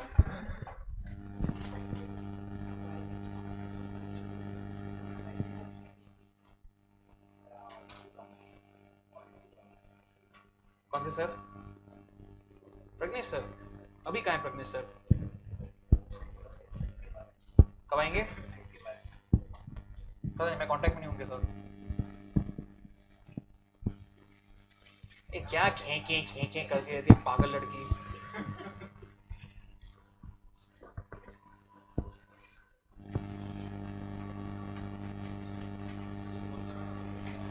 हाँ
इंडेक्स पे आया मैं एक बार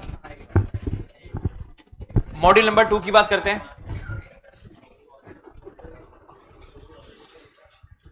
रेड से करता हूं, आराम से दिखेगा। Done with chapter 8 declaration payment of dividend 100% पूरा। चैप्टर 9 100% पूरा। चैप्टर में छोटी मोटी बातें बची पर हम वो करेंगे, वो भी एकदम डीप में जाके। अभी के लिए ये भी अपना हुआ और 6 जो ऊपर दिख रहा है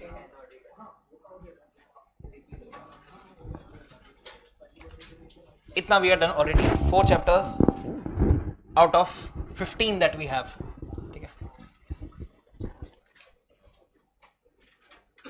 मेरे पास फिलहाल 2 ऑप्शंस हैं। बड़ा चैप्टर उठाना है मुझे, छोटे मोटे टट्टी नहीं। अब ये भी देखोगे अगर तो देख, मैंने वो चंक उठाया जिसका वेटेज हाईएस्ट था 25 to 35। ये हाईएस्ट वेटेज वाला हमने उठाया। 8, 9, 10, 11 तो बहुत इजी है, छोटा सा है। अदर लॉस के अंदर 3 चैप्टर्स हैं। एक दिख रहा है मुझे 12 से 15 मार्क का, एक दिख रहा है मुझे 10 से 12 मार्क का। उन 2 में से कोई एक उठाएंगे। मैं आपको दोनों के फीचर्स बता देता हूँ एक बार। मान के चलो दोनों का वेटेज 12 मार्क्स है, ठीक है, 12 मार्क्स में मान के चल रहा हूँ बोथ द चैप्टर्स। मैं आपको दोनों के बाद फीचर्स बता देता हूँ, आप डिसाइड करना कौन सा करना है, अपन वो उठा लेंगे। वेटेज इक्वल है तो उसका डिस्कशन नहीं कर रहे। फिर जीसीए इजी, डिफिकल्ट नहीं है, sorry, very difficult.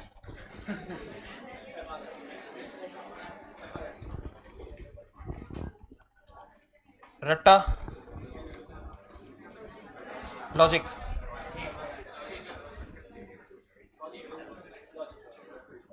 Q&A easy, Q&A very very easy। दूसरा ये टॉपिक था पहले, आप जो लोग स्टार्ट करते हैं गो विथ मेजोरिटी।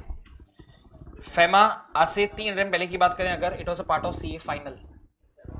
जैसा आपने फाउंडेशन में पढ़ा था नेगोशिएबल इंस्ट्रूमेंट, वो इंटर से फाउंडेशन में आया। Special contracts unit number 7, 8, 9 inter से फाउंडेशन में आया। वैसे ही ये टॉपिक फेमा और आपका ये 11 chapter company incorporated outside India, ये 2 चैप्टर ऐसे हैं जो फाइनल से इंटर में आए हैं। मतलब लेवल थोड़ा अच्छा है उनका। अच्छा मतलब आपका दिमाग फ्राई हो जाएगा, टू बी वेरी ऑनेस्ट, मस्त वाला। पर हम जो से क्वेश्चंस करेंगे आपको रियलाइज होगा कि हम जितना हार्ड सोच रहे थे या जितना पेन था उसको समझने में, क्वेश्चंस बहुत इजी हैं। तो फेमा इज समथिंग जो स्टार्टिंग में से बहुत ऐसे दिमाग फ्राई वाला लगेगा, पर क्वेश्चन का आपको लगेगा कि इससे अच्छा चैप्टर ही नहीं है, जेन्युइनली नहीं है। मुझे भी नहीं लगता इससे अच्छा चैप्टर कोई, क्योंकि दिमाग है, ठीक है, मस्त वाला। जीसीए इजी है, स्ट्रेट फॉरवर्ड है। क्वेश्चन जो एग्जाम में आते हैं स्ट्रेट फॉरवर्ड आते हैं, no case study waste study, simple straightforward question आते हैं और उसके आंसर भी एकदम ईजी होते हैं। बस हाँ, थोड़ा सा बोरिंग हो जाता है कभी कभी बीच में, अपन होने नहीं देंगे, कभी कभी बीच में हो जाता है, because it is more of रट्टा देन लॉजिक। दोनों का आपका फीचर, दोनों का वेटेज सेम ही है, इसलिए मैं उसको कंसिडर नहीं कर रहा। बोथ आर, आप मान के चलो 12 marks, and both are 2 chapters. Specially GC की बात करूं तो या तो आपको आता है या तो आपको नहीं आता, there is no mid way. ऐसे 2 ही चैप्टर अपने पास हैं, एक जीसीए है, एक आईओएस है। बस ये 2 चैप्टर ऐसे हैं जो या तो आपको आता है या आपको नहीं आता, there is no mid way. FEMA में क्या है, सबको ऊपर ऊपर का आता है कि हाँ ऐसा ऐसा कुछ होता है, कुछ ना कुछ आप लिख के आ सकते हो। जीसीए में आपको लिख नहीं सकते। जैसे एग्जांपल लेते हैं, डेफिनेशन ऑफ इमूवेबल प्रॉपर्टी, लंबी चौड़ी डेफिनेशन दी है 6 लाइन की। आपको आता है तो आता है, नहीं आता आप कुछ भी तुक्का मार ही नहीं सकते, उल्टा आपका इंप्रेशन और खराब हो जाएगा कि पढ़कर नहीं आया। तो GC is all, the whole chapter is about only and only definitions. नहीं करके आपके सिलेबस के अंदर 20-25 डेफिनेशन दी हुई है जो आपको याद करनी है। ऑल्दो एग्जाम में 20-25 में से 7 ही है जो फिक्स है, जो आती है, बट हम तो सारी पढ़ेंगे ना सर।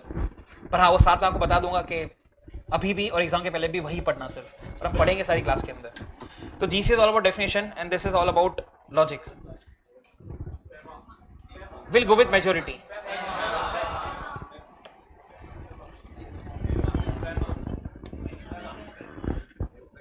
ऑरेंज तू बोल क्या करना है। फेमस स्टार्ट करते हैं सर। आवा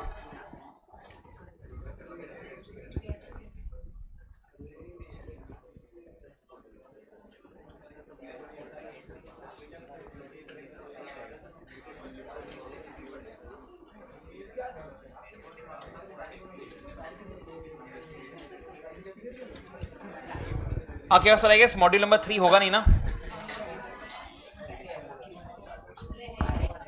है अभी अगर तू लड़का होती काश मैं ऐसा रोस्ट करता ना, लड़की को नहीं कर सकते। आओ देन फेमा स्टार्ट करते हैं, ठीक है। वापस बोल रहा हूं, बहुत बहुत ज्यादा ब्रेन इन्वॉल्व है, तो थोड़ा ध्यान से करना पड़ेगा। बीच में आपका ऐसा भी मन कर सकता है कि दीवार से एक बार सर फोड़ ही लेता हूं, अभी से बता रहा हूं मैं आपको, but it will be worth it. Let's see, ठीक है। सीए फाइनल में पढ़ाते थे, अब इंटर में पढ़ा रहे हैं, तो लेवल तो ऑब्वियसली होगा ही। लेट्स स्टार्ट, बेसिक्स में जाते हैं, ठीक है। 12 मार्क का चैप्टर, ध्यान से। फेमा 10 से 12, ठीक है, 10 to 14, एवरेज लेते 12। 1999 नाम की बात करते हैं, foreign exchange management act. Foreign exchange management से पहले इसका नाम था फॉरेन एक्सचेंज रेगुलेशन एक्ट। पहले फेरा था, अभी फेमा है। नाम ही मतलब लिखा है सर, पहले हम रेगुलेट करते थे, मतलब बहुत रोक टोक थी, अभी हम रोक टोक नहीं, अभी हम मैनेज करते हैं। तो अगर यहाँ बात करें फेरा वर्सेस फेमा की, तो हमने यहाँ पे लिखा फेरा के यहाँ पे previous law, all foreign exchange transactions, बाजू में क्या लिखा, प्रोहिबिटेड अनलेस परमिटेड, क्योंकि रेगुलेट करा हमने। अभी बात करते हैं परमिटेड अनलेस प्रोहिबिटेड। कितना जमीन आसमान का डिफरेंस है कि सर पहले आप ट्रांजैक्शन नहीं कर सकते थे फॉरेन एक्सचेंज वाले अनलेस हमने आपको अलाउ ना कर रखा हो, अभी सर आप सब कर सकते हो अनलेस हमने मना ना करा हो। एग्जैक्ट उल्टा हो गया, ठीक है। ओ दीदी बाल बाद में बनाते हैं ना प्लीज, बाद में बनाते हैं। हाँ आगे मैं पढ़ा रहा हूँ, दीदी क्या कर रही है पता नहीं, बाद में करते हैं। हाँ यहाँ पे extent like every other act, इसका एक्सटेंट भी वही sir, whole of India. Are you the whole of India, ठीक है। जनरल जो समय होता है वही सेक्शन नंबर 1 में लिखा होता है हर एक के अंदर, एप्लीकेबिलिटी यहाँ पे भी वही लिखा हुआ है। पर इसके अंदर एक और पॉइंट कवर्ड है सर। क्या कवर्ड है? हमारे इंडियन कंपनी का एक ब्रांच ऑफिस कुछ इंडिया के बाहर है। सर इंडिया का क्यों बोल रहे हो? बिकॉज जो ब्रांच ऑफिस जो भी बाहर है उसको कंट्रोल इंडिया वाले करते हैं। तो अगर वो ब्रांच ऑफिस जो भी आपका इंडिया के बाहर है, अगर उसको कंट्रोल इंडिया वाले करते हैं, तो उसको भी हमारा फेमा लग जाएगा। बुआ branch office agency located outside India, control by Indian residents. मतलब दुनिया में 3 केस ही तो बन सकते हैं मेरे हिसाब से। मैं यहाँ पे साइड में लिखता हूँ, चलो बाद में रब कर दूंगा। ऐसे ब्रेनस्टॉर्मिंग करते हैं कि सर 3 केस ही तो बन सकते हैं। यहाँ हम लिखते हैं, थोड़ा शॉर्ट करना पड़ेगा, प्लेस कंट्रोल्ड बाय। चल चारों बना देते हैं, एक बहुत ऑब्वियस था पर चारों बना देते हैं। India, India, outside India, outside India,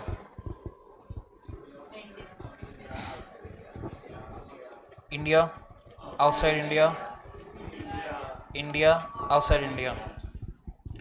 अब जो ऑब्वियस केस है मेरे हिसाब से वो ये है, ये सब ऑब्वियस केस मतलब बता देता हूं। फर्स्ट वाले केस की बात करें, फेमा लगेगा, टिक, ये ऑब्वियस पॉइंट्स थे, ठीक है। आगे बात करते हैं, जैसे ही इंडिया आ गया फेमा लगेगा सर, क्योंकि इंडिया के अंदर है। हमने अभी भी पढ़ा extends to the whole of India. ओ पीछे बेवड़ी पागल आ गया, तो जल्दी आ गया। हाँ व्हाइट ऐसी बात, पर्पल जो भी तूने पहना, व्हाइट पर्पल मिक्स आ गया, जल्दी आ गया। ये जगह दे उसको, छोटू आ गया, ये पागल के पास बैठ।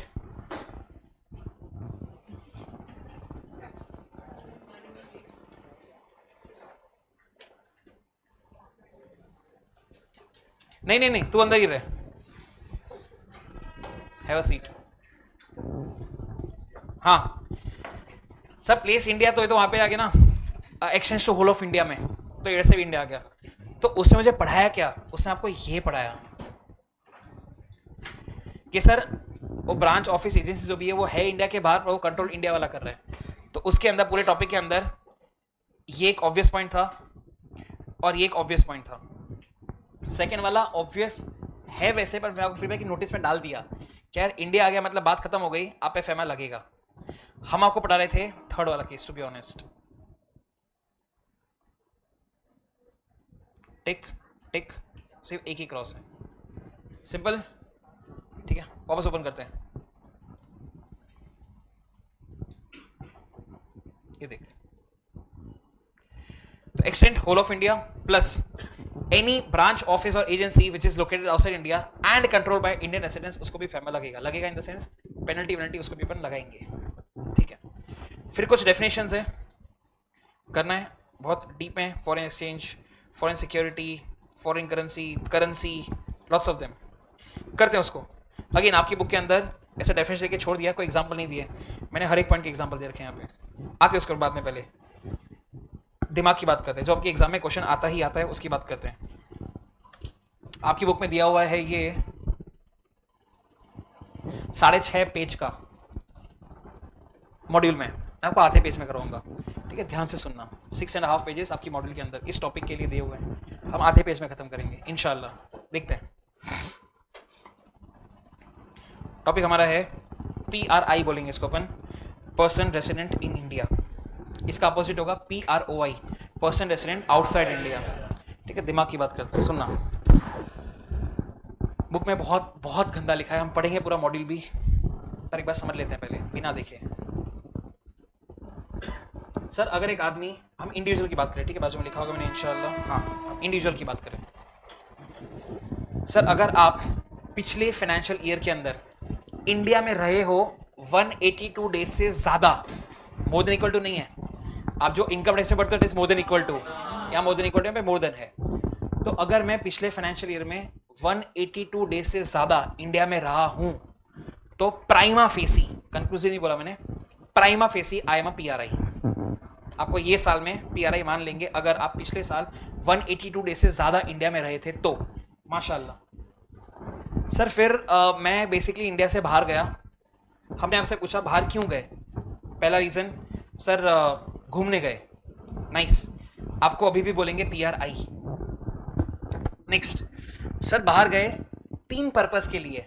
सर कौन से 3 पर्पस? पहला धंधा, दूसरा नौकरी, तीसरा अनसर्टेन पीरियड। 3 चीजें। सर मैं पिछले साल इंडिया में था 180 डेज से ज्यादा, मतलब ये साल में PRI, ये फाइनेंशियल ईयर में, और ये फाइनेंशियल ईयर के अंदर मैं इंडिया से बाहर गया इन 3 काम के लिए, धंधा, नौकरी, अनसर्टेन पीरियड। अनसर्टेन मतलब पता नहीं वापस कब आऊंगा, कुछ नक्की नहीं है। लॉ में क्या बोलता है, आप जब इंडिया छोड़ के गए इस फाइनेंशियल ईयर में, जिस दिन आप गए उसके अगले ही दिन से यू आर PROI। इसलिए मैंने पहले प्राइमा फेसी बोला था कि अगर आप पिछले साल 182 डेज से ज्यादा रहे हो तो आप PRI हो इस साल, प्राइमा फेसी। और जैसे ही आप इंडिया के बाहर गए ये 3 पर्पस के लिए, इन दैट केस हमने आपको बोला कि अगले दिन से, आप जिस दिन गए उसके अगले दिन से you are PROI, person resident outside India. तो बाहर में गए आप पिछले साल 182 से ज्यादा रहे थे, डज नॉट मैटर। अब ये इनकम टैक्स एक्ट से अलग कैसे है? सर इनकम टैक्स के अंदर PRI PROI ईयर वाइज होता है, यहाँ पे डेट वाइज होता है।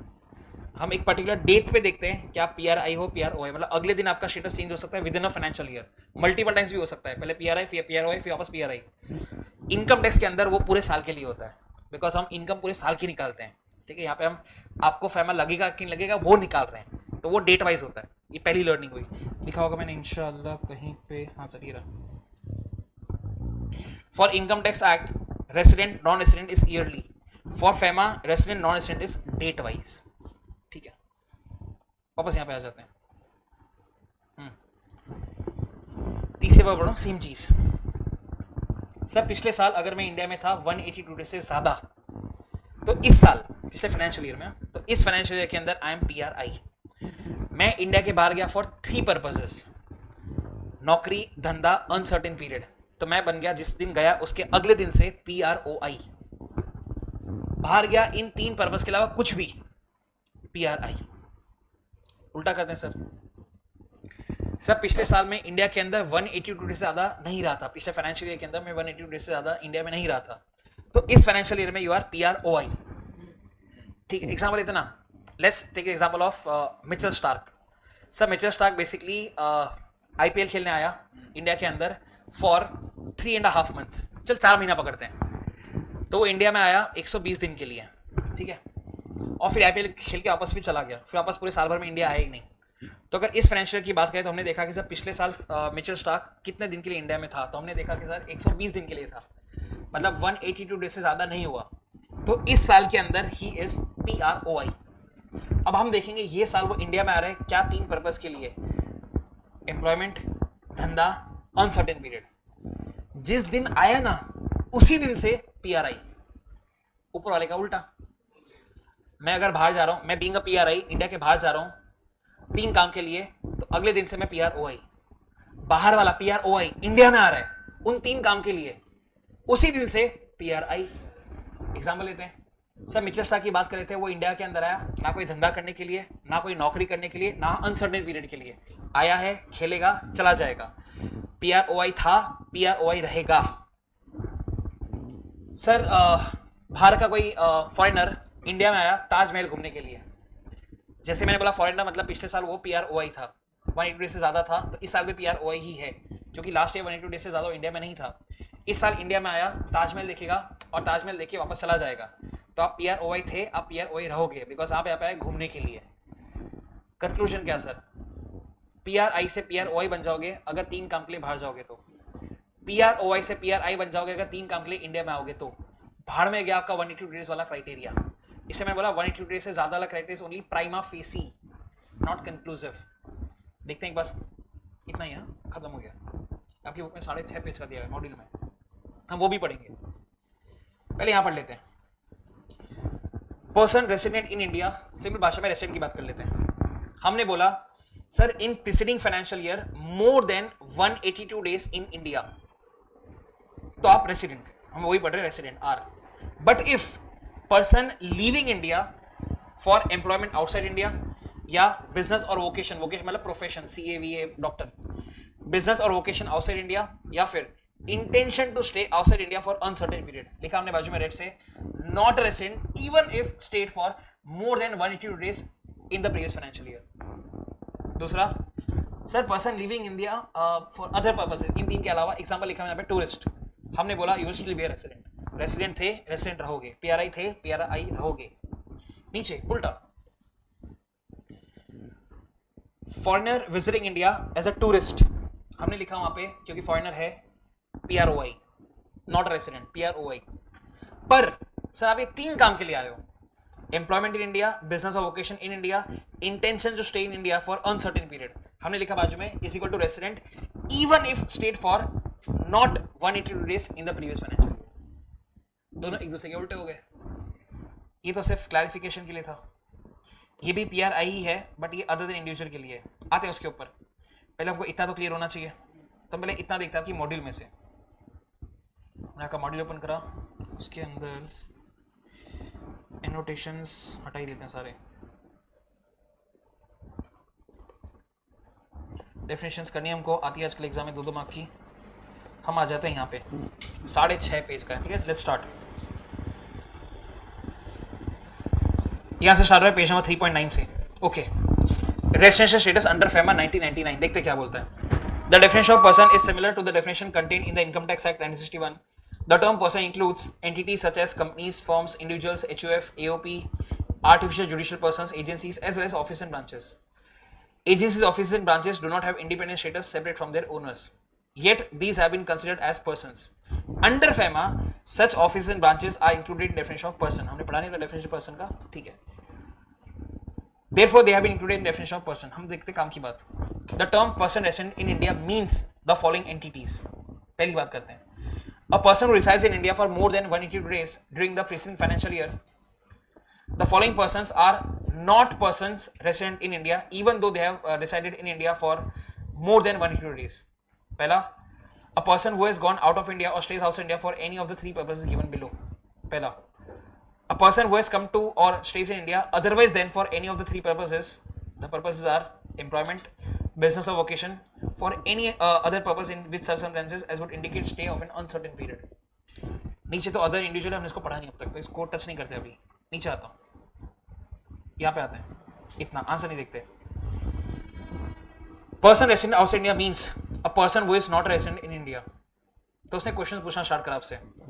पहला question, during the relevant financial year. पहला question, did he reside in India for more than 182 days.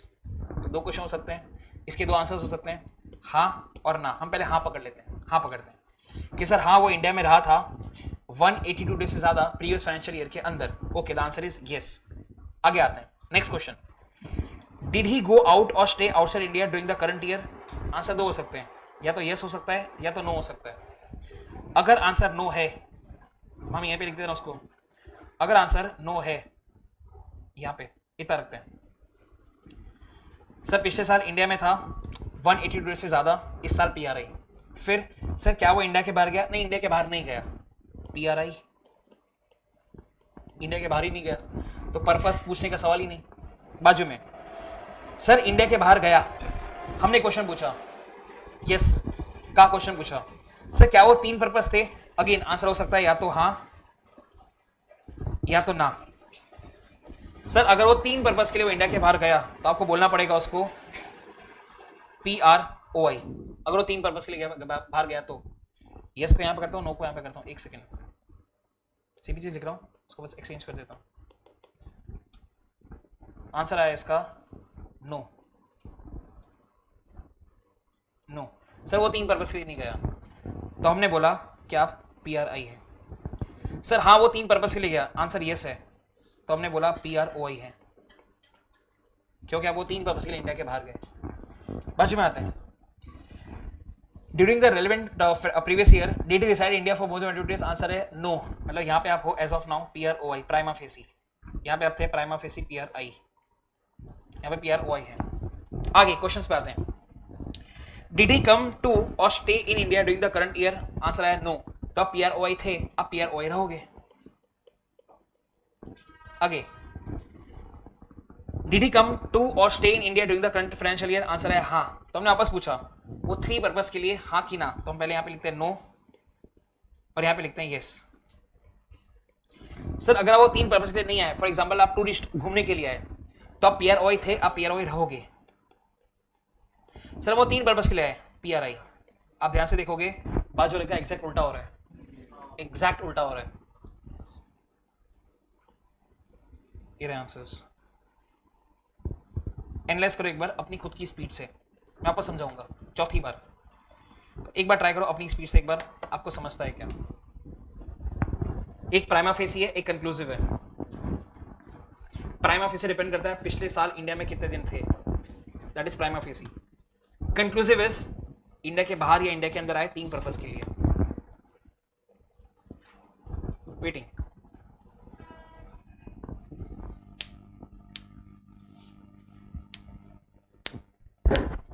नीचे आता हूं, इसी को नीचे एक्सप्लेन करा है, हम पढ़ते हैं उसको. As per the definition of PRI and PROI are quite relevant for determining the applicability of the act on an entity. Let us analyze and understand it better.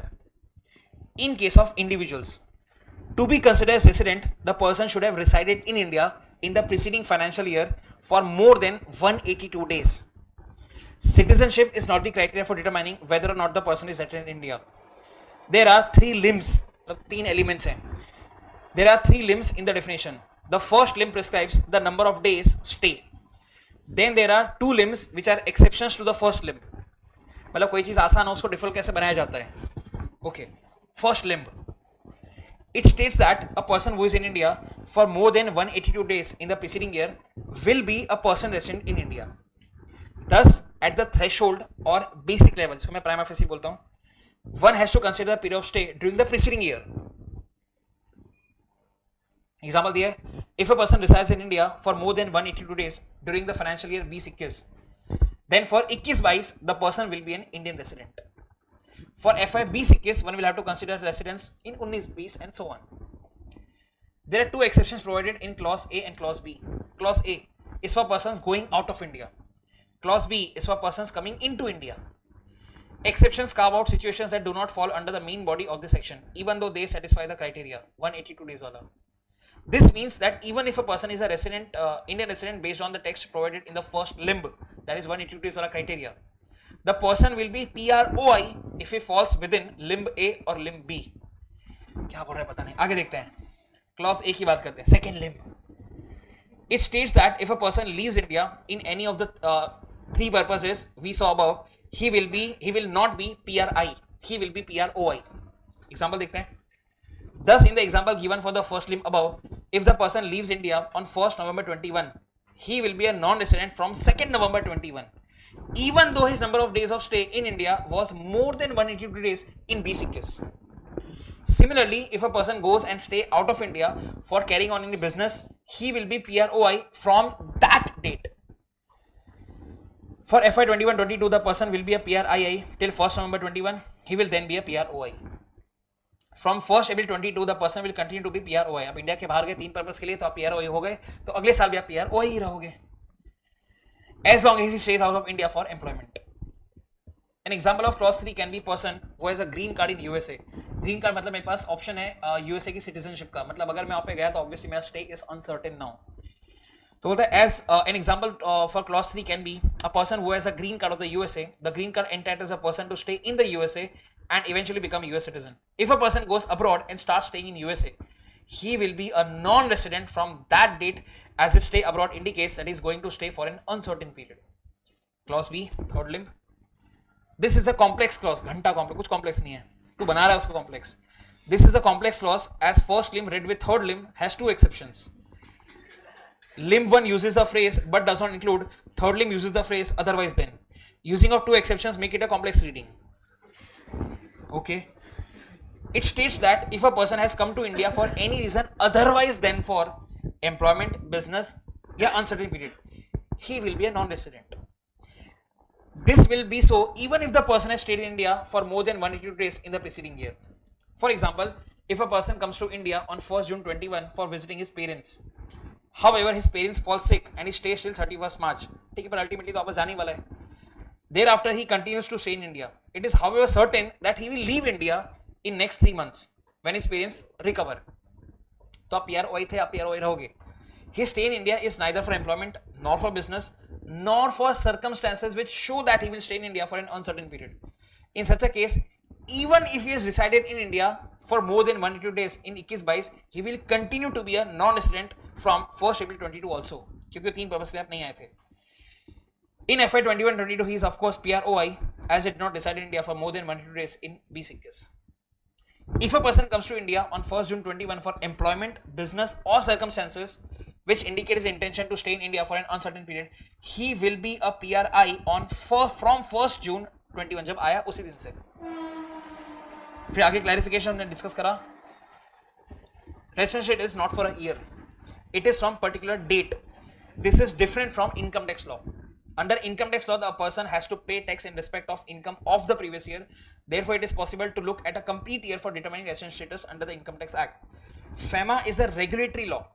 One has to know the person's status at the time of undertaking a transaction. One has to know the person's status at the time of undertaking a transaction. If, for example, a person comes to India for employment and if his status can be known only when the year is completed, how will he be and other person enter into commercial transaction with each other? Confusion हो जाएगा. If he so considered as PROI till the year is over, then people will not be able to enter into transaction with him क्योंकि मना करा हुआ है कहीं कहीं जगह.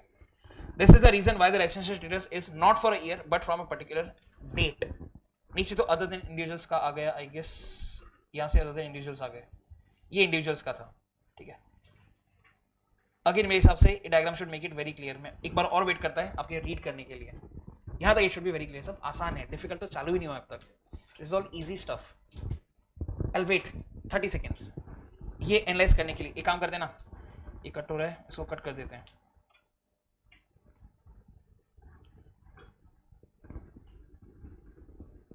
पूरा ही कट कर देता हूँ, ऐसे कर देते हैं तो कुछ दिखेगा ही नहीं. और नीचे वाला अब काट देता हूँ. अब ट्राई करना खुद आंसर आ रहा है कि नहीं आता. I'll wait.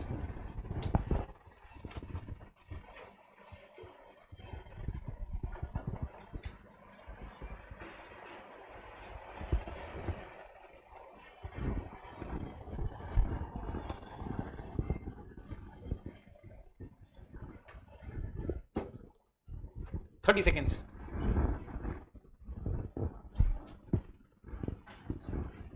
नहीं, इतना जल्दी आ गया, चैप्टर चालू भी नहीं हुआ अब तो।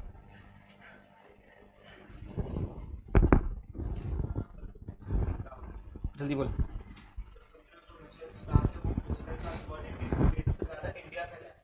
परफेक्ट। तो इस साल प्राइमा फेसी पीआरआई, इस साल प्राइमा फेसी पीआरआई।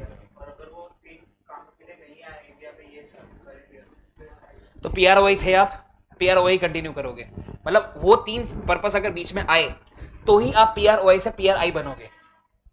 तो पीआरओ से कभी तो आप पीआरआई बनोगे। तो आप सपोज आप मिचेल स्टार्क हो, पिछले साल आप इंडिया में रहे फॉर 122 डेज, पर अगेन आप आए क्यों थे? क्या वो 3 पर्पस के लिए आए थे? नहीं। तो आप पीआरओ थे, आप पीआरओ हो। जैसे वो 3 पर्पस आ गए तो आप पीआरआई में कन्वर्ट होंगे। इसे मैंने कहा प्राइमा फेसी। प्राइमा फेसी से लगेगा कि हाँ आप पीआरआई हो, पर दिन अगेन क्वेश्चन क्या पूछेंगे, जैसे यहाँ पे पूछा क्या वो 3 पर्पस थे कि नहीं। अगर वो 3 पर्पस नहीं था, पीआरओ से पीआरआई बनोगे ही नहीं। It has to be 3 purposes only. वही तो नीचे एग्जांपल में था, ये वाला एग्जांपल में देख, मैं ओपन करूं ये वाला, ये वही तो एग्जांपल है। पीआरओ से पीआरआई के लिए वो 3 केसेस आने चाहिए at any given point of time. हाँ वापस यहाँ पे आते हैं। ओ ऑरेंज दीदी, आपने चैप्टर चालू करा है। हाँ बोला बोला पीआरआई पूरा स्टार्टिंग से, अलग अलग केसेस, मेरे हिसाब से 7-8 केस बन सकते हैं।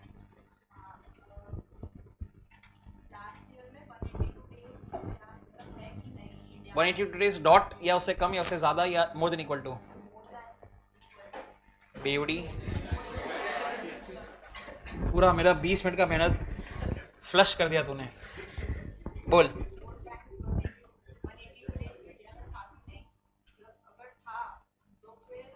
प्राइमा फेसी,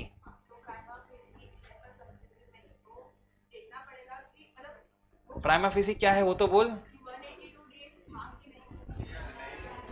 दीदी का हो गया आज का, अभी तो डिफिकल्ट स्टार्ट भी नहीं करा है, ये मैं टट्टी कर रहा हूं। हाँ लाल वाले भाई, लाइफ में इतना सीरियस क्यों है तू? हाँ थोड़ा सा स्माइल, थोड़ा इतना क्या मतलब ऐसा, बोल शुरू कर।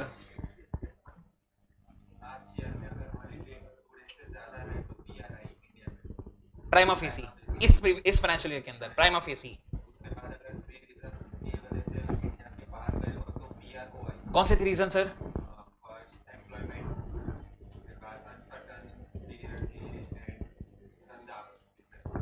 या तो नौकरी होगा, एम्प्लॉयमेंट होगा, तो में से कुछ एक ही हो सकता है ना, या अनसर्टेन पीरियड। हाँ तो इन 3 पर्पस के लिए हम लोग गए, तो क्या करने का? Perfect perfect perfect. फिर इन 3 पर्पस के अलावा गए तो घूमने गए तो ठीक है, आगे बोलिए।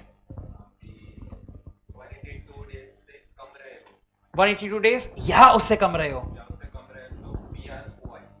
इस फाइनेंशियल ईयर के अंदर। कौन से 3 रीजंस?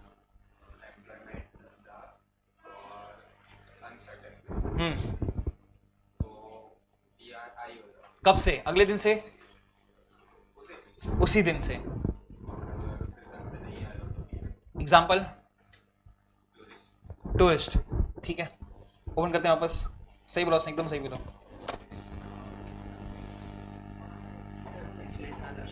पढ़ सकते हैं एक बार?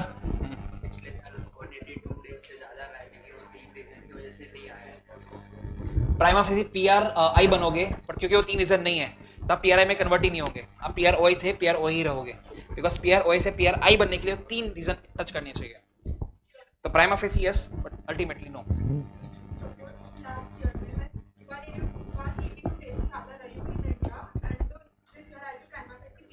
परफेक्ट।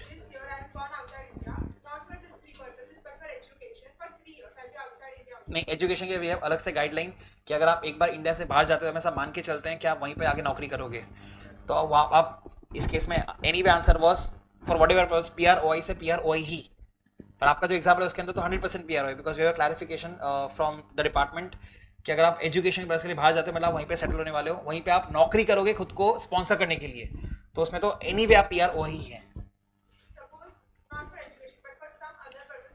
एग्जाम्पल लेते ना, मेडिकल पर्पस के लिए गए, ठीक है, विद अ सर्टेन पीरियड के, हाँ 3 महीने में इलाज हो जाएगा। कंटिन्यू।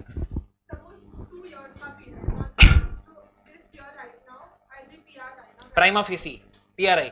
पर हमने फिर क्या देखा, क्या वो 3 पर्पस है कि नहीं है, तो आप पीआर ही हो। फिर आपने लास्ट से सेटिस्फाई करा, पर आपने वो 3 चीज सेटिस्फाई नहीं करी कि आप इंडिया में किस पर्पस के लिए आए थे, मतलब आप पीआरआई में कन्वर्ट नहीं हुए तो आप पीआर ही रहोगे, और फिर आप इंडिया के बाहर जा रहे हो तो पीआर ही रहोगे।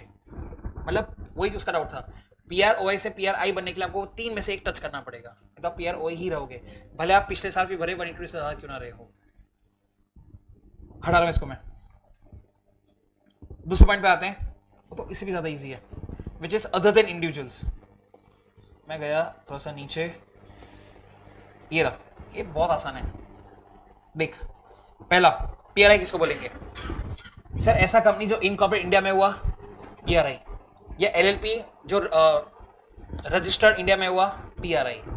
तो कंपनी इनकॉर्पोरेट होता है, एलएलपी रजिस्टर्ड होता है, मैंने इस तरह से उसको बताया इंडिया के अंदर, तो आप पीआरआई ऑब्वियसली। दूसरे पे आते हैं, हमने वो केसेस बना लिए थे, वही पॉइंट है। ये देख, बुआ, वही जो ऊपर लिखा था, branch office agency located in India, अरे बात ही खत्म हो गई, ठीक है। भले उसको ओन करे, कंट्रोल करे, person outside India does not matter. हम क्या पढ़ रहे हैं? पीआरआई पढ़ रहे हैं। उसके अंदर ब्रांच लोकेटेड इन इंडिया, कोई भी कंट्रोल करे डजंट मैटर, क्योंकि हम इंडिया के अंदर हो। पढ़ने लायक था बाजू वाला जो हमने ऊपर पढ़ा था कि sir branch office is located outside India but owned and control by person resident in India, तो उसको हम बेसिकली बोल देंगे पीआरआई।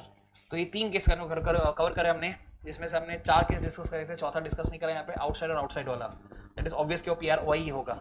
बाकी 3 केस हम एनीवे डिस्कस कर चुके हैं, ठीक है। मैंने वो रब कर दिया ऊपर, India India India outside India, outside India India, outside India outside India, हम ऑलरेडी पढ़ चुके हैं सब, ठीक है। एग्जाम्पल समझ में आए इसका, तो हमने नीचे ड्रॉ करा है कि sir we have a company called Zara Limited, उसका इंडिया के अंदर वी हैव एन ऑफिस, ठीक है, ये रहा, ब्रांच इन मुंबई। जैसे बोला हमने ब्रांच इन मुंबई, तो ब्रांच को हम बोलेंगे बेसिकली रेसिडेंट। अब ये जो ब्रांच इन मुंबई है, ये कंट्रोल करता है ज़ारा की एक सब्सिडरी को, which is Zara Paris Private Limited. ये रहा subsidiary Paris, Zara Paris Private Limited, इसको हमारा ये मुंबई वाला कंट्रोल करता है, तो हमने बोला इसको पीआरआई। ये हमने सिखाया आपको ये वाला, ठीक है, ऐसे ही नॉलेज के लिए रटाना माना पड़े। पढ़ लो एक बार, अगर हम बुक में से पढ़ेंगे इसको, ऑब्वियसली कर चुके डिस्कस।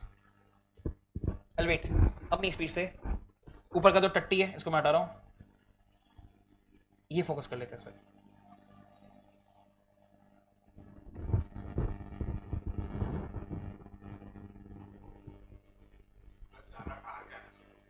ज़ारा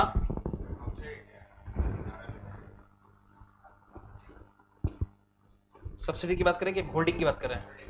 हाँ, उससे क्या फर्क पड़ता है? होल्डिंग कंपनी का इंडिया के अंदर हुआ तो ये वाला पॉइंट हो गया ना, ये वाला, और जो बाजू वाला है वो ये वाला पॉइंट हो गया। Waiting, still waiting.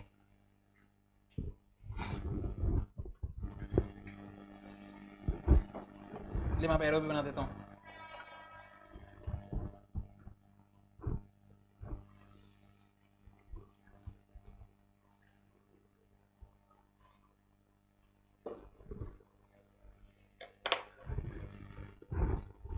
हटा रहा हूँ, मॉडल में आते हैं वापस।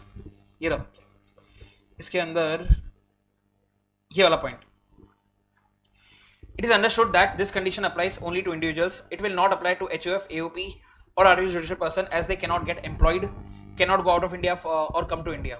Hence, they do not come within the ambit of the second and third level of the limb से बाहर ही निकला. These entities like HOF and AOP are not required to be registered or incorporated like corporate entities, nor the definition can be far stretched to cover for applying the criteria of owned or control. Hence, legally the definition of for HOF, AOP, BOI fail. Practically, if the HOF, AOP, etc. are in India, they will Indian residents. Persons of body corporate. Any person of body corporate registered or incorporated in India will be PRI. This definition too does not apply to AOP, BOI. नीचे office branch or agency. An agency branch or agency outside India but owned or controlled by PRI will be considered as person resident in India. Thus, one cannot set up a branch outside India and attempt to avoid FEMA provisions. नहीं, आपको लगेंगे FEMA के provisions. An agency branch or agency in India but owned or controlled by a person resident, how does it matter? India में मतलब बात खत्म हो गई ना भाई. will be considered as PRI. India में होते ही बात खत्म हो गई. This is relevant as Indian residents can deal with such branch in India without considering FEMA. को FEMA apply होगा. If such branch is considered as a PROI, then it will be difficult to undertake several transactions. नीचे एक example दिया हुआ है जिसको आप एक बार पढ़ सकते हैं. फिर दीदी जो पॉइंट बोला था हायर स्टडीज वाला पॉइंट आ ही गया, क्लैरिफिकेशन वाला. फिर पहले आप इलस्ट्रेशन में 1 पढ़ सकते हो, मैं वेट करता हूँ.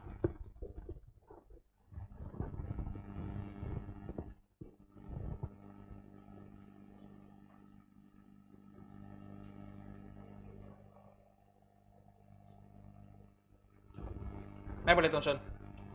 Mr. X has resided in India during the financial year 19-20 for less than 102 days. He had come to India on 1st April 20 for carrying on business. बात ही खत्म हो गया, PRI बन गए sir. He intends to leave the business on April 30, 21 and leave India on 30th June 21. Determine his residence status for the financial year 2021. थोड़ा सा question गंदा है बिकॉज आप इंडिया से बाहर क्यों जा रहे हो लिखा हुआ ही नहीं उसने. ठीक है, हम दोनों आंसर दे देंगे फिर. तो क्वेश्चन से मुझे आपसे दो चीज 20-21 और 21-22 देखते ना sir. As explained, the above illustration, Mr. X can be considered as a PRI from 1st April 20. ये रहा दिख. He had come to India. थोड़ा पतला करते हैं. He had come to India on April 1, 20 for carrying on business. वो 3 purpose में आ गया. तो उसी दिन से. As explained, the above illustration, Mr. X will be considered as a person resident in India from 1st April 20. As regards financial year 21-22, Mr. X would continue to be Indian resident from 1st April 21. If he leaves India for the purpose of taking up employment or for business vocation outside India, या uncertain period, he would cease to be person resident in India from the date of his departure. हम लगा लेते हैं, ठीक है? From the date of his departure. It may be noted that even if Mr. X is a foreign citizen, has not left India for any of the 3 purposes, he would be considered person resident in India क्योंकि एक बार आप बन गए थे during the financial year 21-22. Thus, it is the purpose of leaving India which will decide the status on from 1st July 21. वो 3 purpose थे या उसके अलावा 3 पर्पस, कोई अलावा कोई पर्पस था. बकवास. ये था क्लैरिफिकेशन. अब जो हम स्टार्ट करें काम का. Pursuing higher studies. Mr. Z resided in India during the financial year 19-20. He left India on 1st August 20 for US for pursuing higher studies for 3 years. मतलब अनसर्टेन नहीं है. What would be resident status during the financial year 20-21 and 21-22? Mr. Z resided in India during the financial year 19-20 for more than 182 days. Okay. After this has gone to USA for higher studies. He has not gone out of state outside India for taking employment या business या other purpose. ऐसा के बताया कि uncertain period है. Accordingly, he would be a person resident in India during his vice. RBI has, however, clarified in its circular dated whatever that students will be considered as non-residents. This is because usually students start working there to take care of their stay and cost of studies. So for the financial year 21-22, he would not have been in India in the preceding financial year 20-21, जो भी है for period exceeding 102 days. Accordingly, he would not be a person resident in India, मतलब PROI, for the financial year 21-22. Illustration 3 कल ये discuss हमने फिर भी पढ़ रहे हैं. Toy Limited is a Japanese company having several business units all over the world. It has a robotic unit with its headquarters in Mumbai and has a branch in Singapore. The headquarters at Mumbai controls the Singapore branch. मेरा सारा वाला example ही तो है. Of the robotic unit. What would be the resident status of robotic unit in Mumbai and that of Singapore branch? फटाक से answer पे आते हैं यार. Robotic unit in Mumbai is owned and controlled by person resident outside India. Hence, it will be person resident in India. क्योंकि वो India में है. कंट्रोल कौन कर रहा है? It does not matter. नीचे. The robotic unit headquartered in Mumbai, which is a person resident in India, as discussed above, controls the Singapore branch. Hence, the Singapore branch is a person resident in India. एक और clarification बहुत ही प्यारा. Illustration 4, a very good clarification. यहाँ पे आपका topic खत्म होता है. प्यारा है, डिस्कस करते हैं. Miss A is an air hostess with the British Airways. Okay, आगे बात करते हैं. ये सब Miss A is an air hostess with the British Airways. She flies for 12 days in a month. 12 into 12, 144. And thereafter takes a break of 18 days. During the break, she is accommodated in base, which is normally in a city where the airline is headquartered. However, security consideration, she was based at Mumbai. तो 12 into 12 नहीं करना पड़ेगा, 18 into 12 करना पड़ेगा, which comes out to be 216. कितना रहे? 18 into 12, 180 plus 36, 216. Okay, वापस पढ़ते हैं. तो 12 डेज में कुछ काम करें, मेरे 18 डेज काम का फिर अब. Miss A is an air hostess with the British Airways. She flies for 12 days in a month and thereafter takes a break of 18 days. During this break, she is accommodated in a base which is normally the city where the airline is headquartered. However, for security consideration, she was based at Mumbai. During the financial year, she was accommodated at Mumbai for more than 1 year. हमने तो calculate भी कर लिया. What would be a ration status under FEMA? दिमाग में आएगा PRI, but PRI नहीं है. 3 पर्पस तो है ना, दिख रहा है ना, एम्प्लॉयमेंट तो दिख रहा है ना, तो logically it has to be PRI. लॉ में क्या बोलता है भाई, अब एक बात देखो, वो स्टे नहीं है, she is accommodated in a base. वो एम्प्लॉयड इंडिया में थोड़ी है, एम्प्लॉयड तो बाहर ही है ना, इंडिया में आके खाली उसका वो रुक रही है एज अ सिक्योरिटी कंसर्न जो भी है. तो आप जो सोचो आंसर नहीं होगा, सिंपल भाषा में बात करें तो. पढ़ते ना answer. Miss A stayed in India at Mumbai base for more than 22 days in the preceding financial year. She is, however, employed in UK. She has not come to India for employment, business, or circumstances जो uncertain period indicate करें. Such persons are not considered as Indian residents, even if their stay exceeds जो हम discuss कर रहे थे, exceeds 22 days in the preceding year. Thus, Miss A may have stayed in India for more than 22 days. She cannot be considered to be PRI. ये पहला doubt आया था यहाँ से भैया का, सेम आया था दीदी, फिर आपका. तो इंडिया में 1 से ज्यादा था, प्राइम ऑफिस ही लगता है PRI नहीं, PROI. If however she has been employed in Mumbai branch of British Airways, फिर उसको हम PRI बोल सकते हैं. ठीक है, इजी पीजी. 4 एग्जांपल्स.